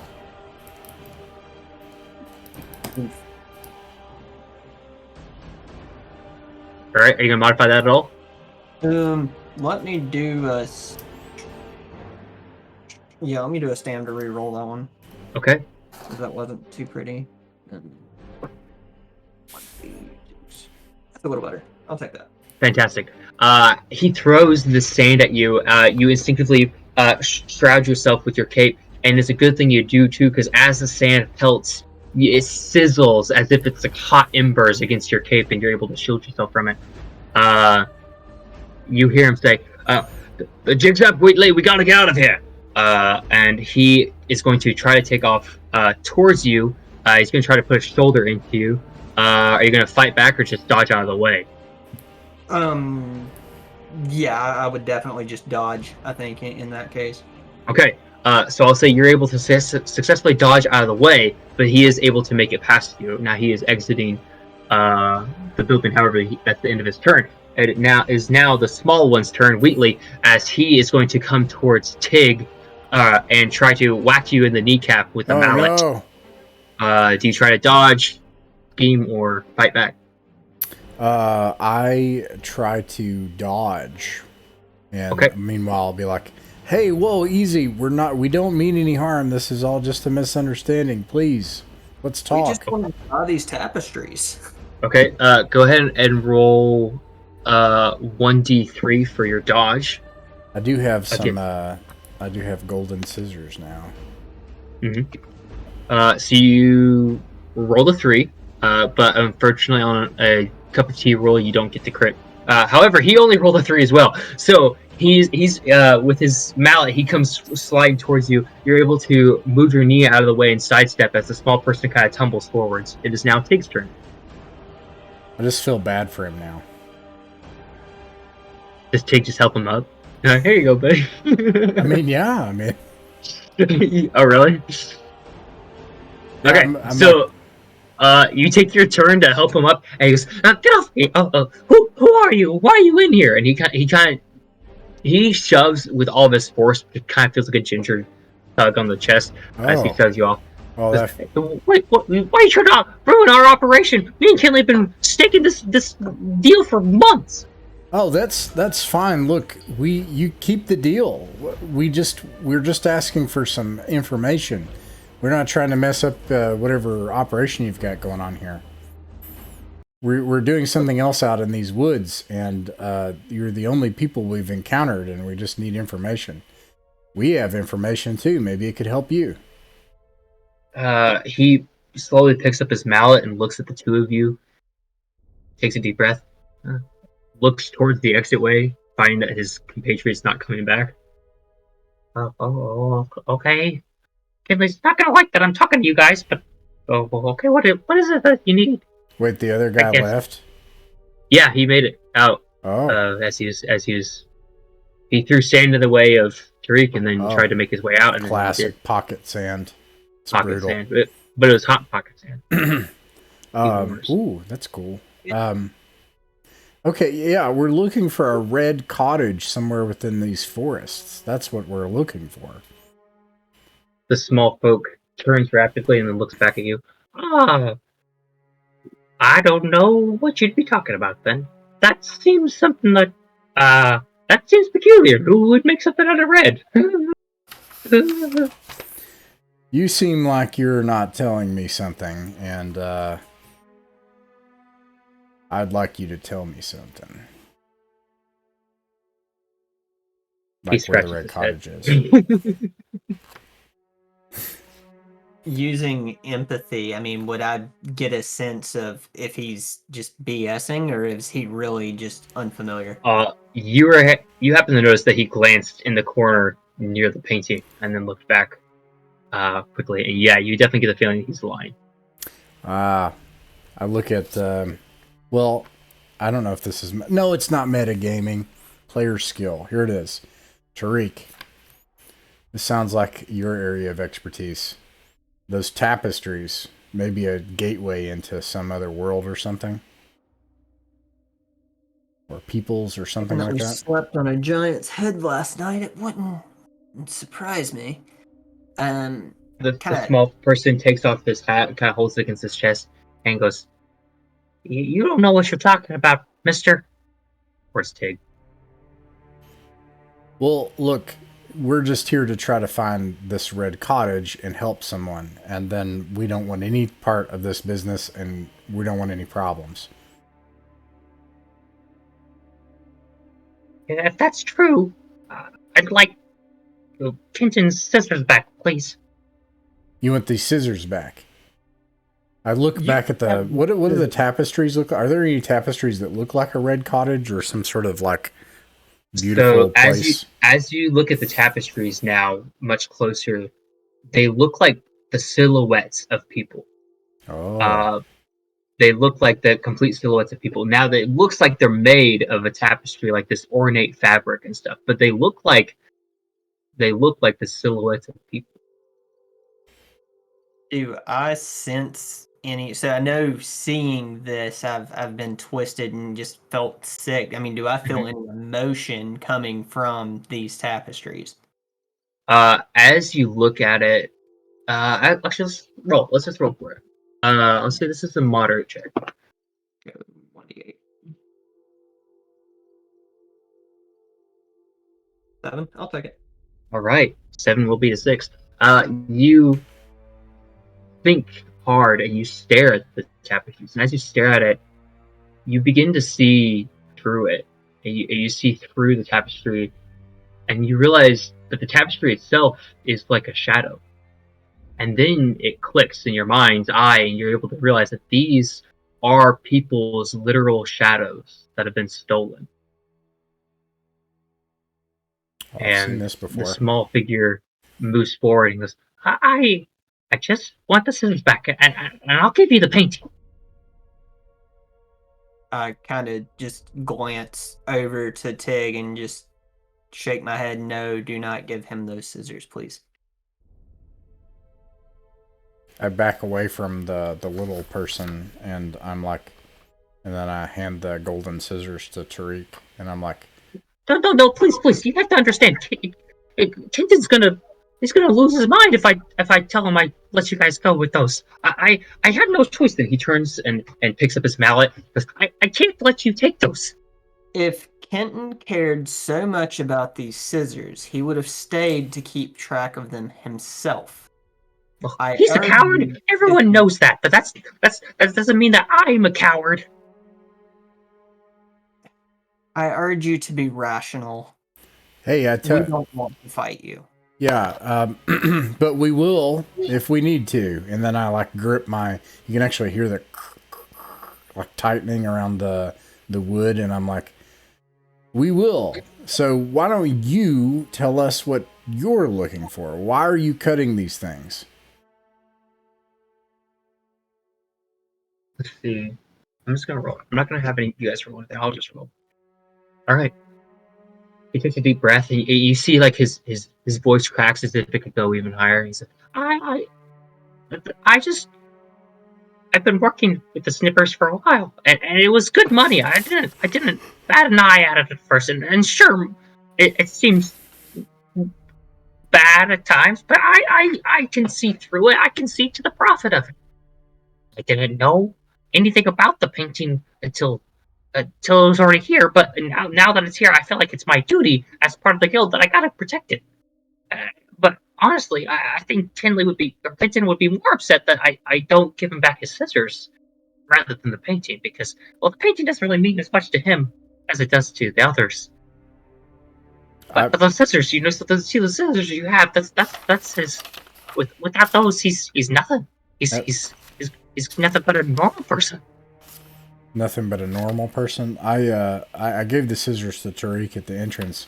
What's the painting look like? You go to open the painting. Mm-hmm. You pull the cheesecloth away from the painting, and you see the painting of a red mansion with black thorns all around it. And you can see at the bottom of it says the 35th year of Yemen's year, the Mercury Manor of Lord Dickory Decatur.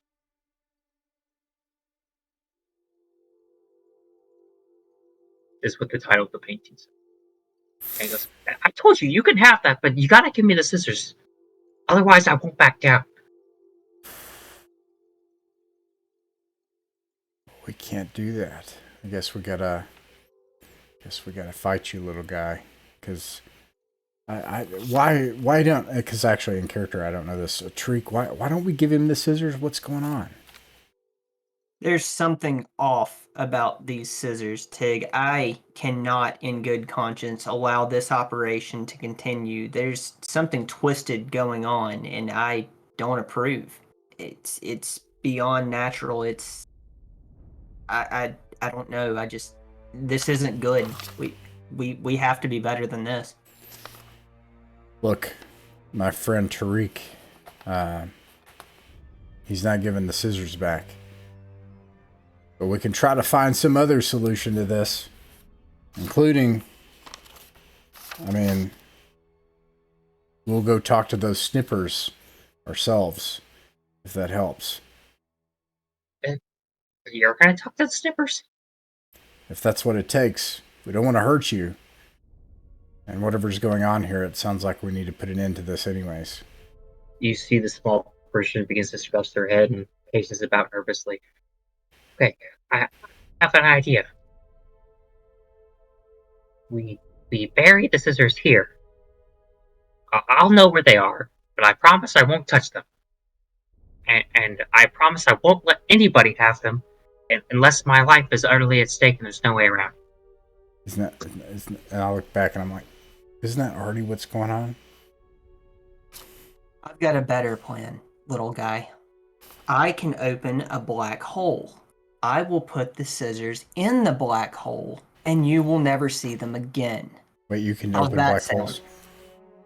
But I've got star magic. I can bluff it.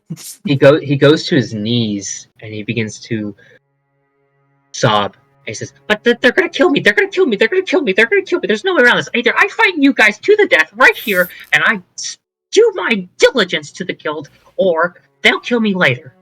Well, then we'll kill you. Way, would it not be smarter to buy time? Yeah, we can kill you right now, maybe.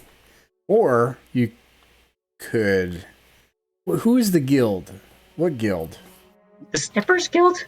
Oh gosh, they have a guild. Oh god. The Snippers, they steal shadows. And he points at the tapestries.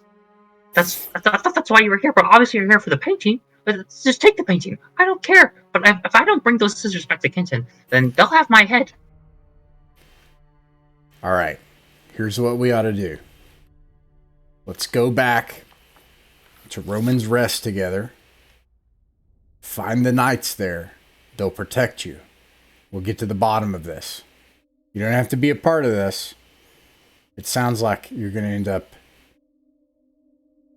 It sounds like this doesn't end well if you keep sticking with this guild in the end anyways. What's now? What? What are we going to say? I was going to say, this painting is a clue to someone these knights are desperately hoping to find.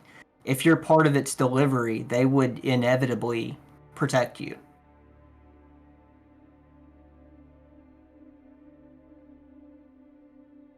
Hey, I mean, I don't really want to turn my back on Kenton. He's not as bad as he seems, I promise.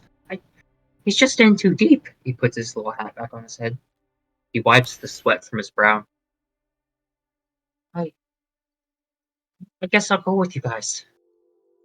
He picks up his mallet and looks at it somberly, feeling helpless. Puts it in his belt. Just it makes enough sense. I'm gonna gather my stuff. Don't you dare leave with those scissors. All right. He The begins to start packing up his gear then. the tapestries, they're too large, I assume. You go to look at the tapestries. Yeah. As you try to touch a tapestry, you realize there's nothing there. Like you feel it, and it's Oh, like as if you're gosh. feeling the air. You look at it, and it's two-dimensional. In fact, if you look at it from the inverse, it's completely pitch black as a shadow is, and it only looks ornate from one direction. What's holding it up? This golden thread that goes from either side of them. What if we cut the golden thread? I think we should try. These are parts of people. I don't know if that's soul or something more, but we have to fix it. As you're talking about this, the small person turns around quickly. No, you can't do that. You can't do that. They'll run wild. You'll summon demons. You don't do that. Oh, it summons demons. Well, yes. Okay. He just looks at you guys, both dumbfounded. He's like, "Yes, of course. These are okay. Yes, the snipper steals shadows. It's not a great deal, but I tell you, what's worse than a stolen shadow is a shadow gone rogue. They're bound to the thread, so there's nothing they can do. They're helpless here unless we return them. But it's not that easy. See, shadows being returned is a much more difficult process, but fairies love shadows. There's nothing more ornate to decorate your mansions with than tapestries of stolen shadows. That's what the guild does. That's how we profit from it. But if you cut those threads down, those shadows go wild. They can't make it back to who they belong to on their own, and trust me, you don't want to see what happens. Still have nightmares about the first time it happened to me. Okay, it sounds like we can't do anything about these shadows for now. We should probably just try to get out of here quickly. I agree. Can you sense anything magical about this painting? Can I sense anything magical about that painting? If you want to cast a spell, we can try it. You just gotta see what kind of spell you want to cast about it. I guess let me use Soothsayer and just kind of see if I get any kind of premonition or read off of it. Okay. If you're just gonna use Soothsayer, it's very difficult. We try. Yeah, we'll see what happens with that. Oof. Ouch. You can always reroll if you want to try again. I'll save the luck. But obviously the stress of the room is messing with me. Tig, while I don't know for sure what this painting does or doesn't hold, I really feel like we should return this to the knights and perhaps they could assist us further. All right, let's get out of here. Do you wait for Wheatworth to gather his gear, or do you begin to leave before he's done? I mean, so Terek has the scissors, so I help him if I can. Oh, okay. So cool. You help him gather his gear and stuff. You realize that he actually has a bunch of food. He also has coffee with him. You notice he has a jar of honey, and he has torches for himself. But he collects all of it up, and you're able to help him. You see that most of his stuff is smaller in size, but you are able to help him along. While I'm doing that, I'm like, hey, look, your friend Quentin, something's not right. Because Quentin is like a large version of the type of person you are. A thimble person? Is that right? A thimble person? A thimble folk? Yeah, I mean, Thimble folk. I consider myself more of a root folk myself, but yeah, I don't really know my heritage, to be honest. So, Well, look, there is a Thimblefolk exactly like Quentin, except a Thimblefolk. are you talking about Mr. Horcus Porcus? Yeah. Everybody knows about Horcus Porcus. Yeah, now Horcus Porcus, he's one of the top members of the guild. Oh, crap. Oh, crap. I turned to... Okay. All right. All right. Well, let's get the heck out of here and get back to Roman's Rest. All right, you guys load up the painting. One of you's gonna have to carry it the rest of the way there. Which I would say. So, what's the stamina level of Tig right now? Tig is a 10.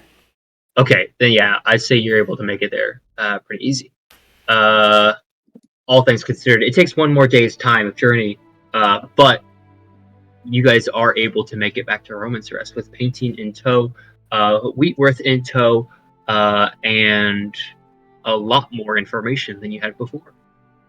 That will be where we end this session, as we have reaching the end time.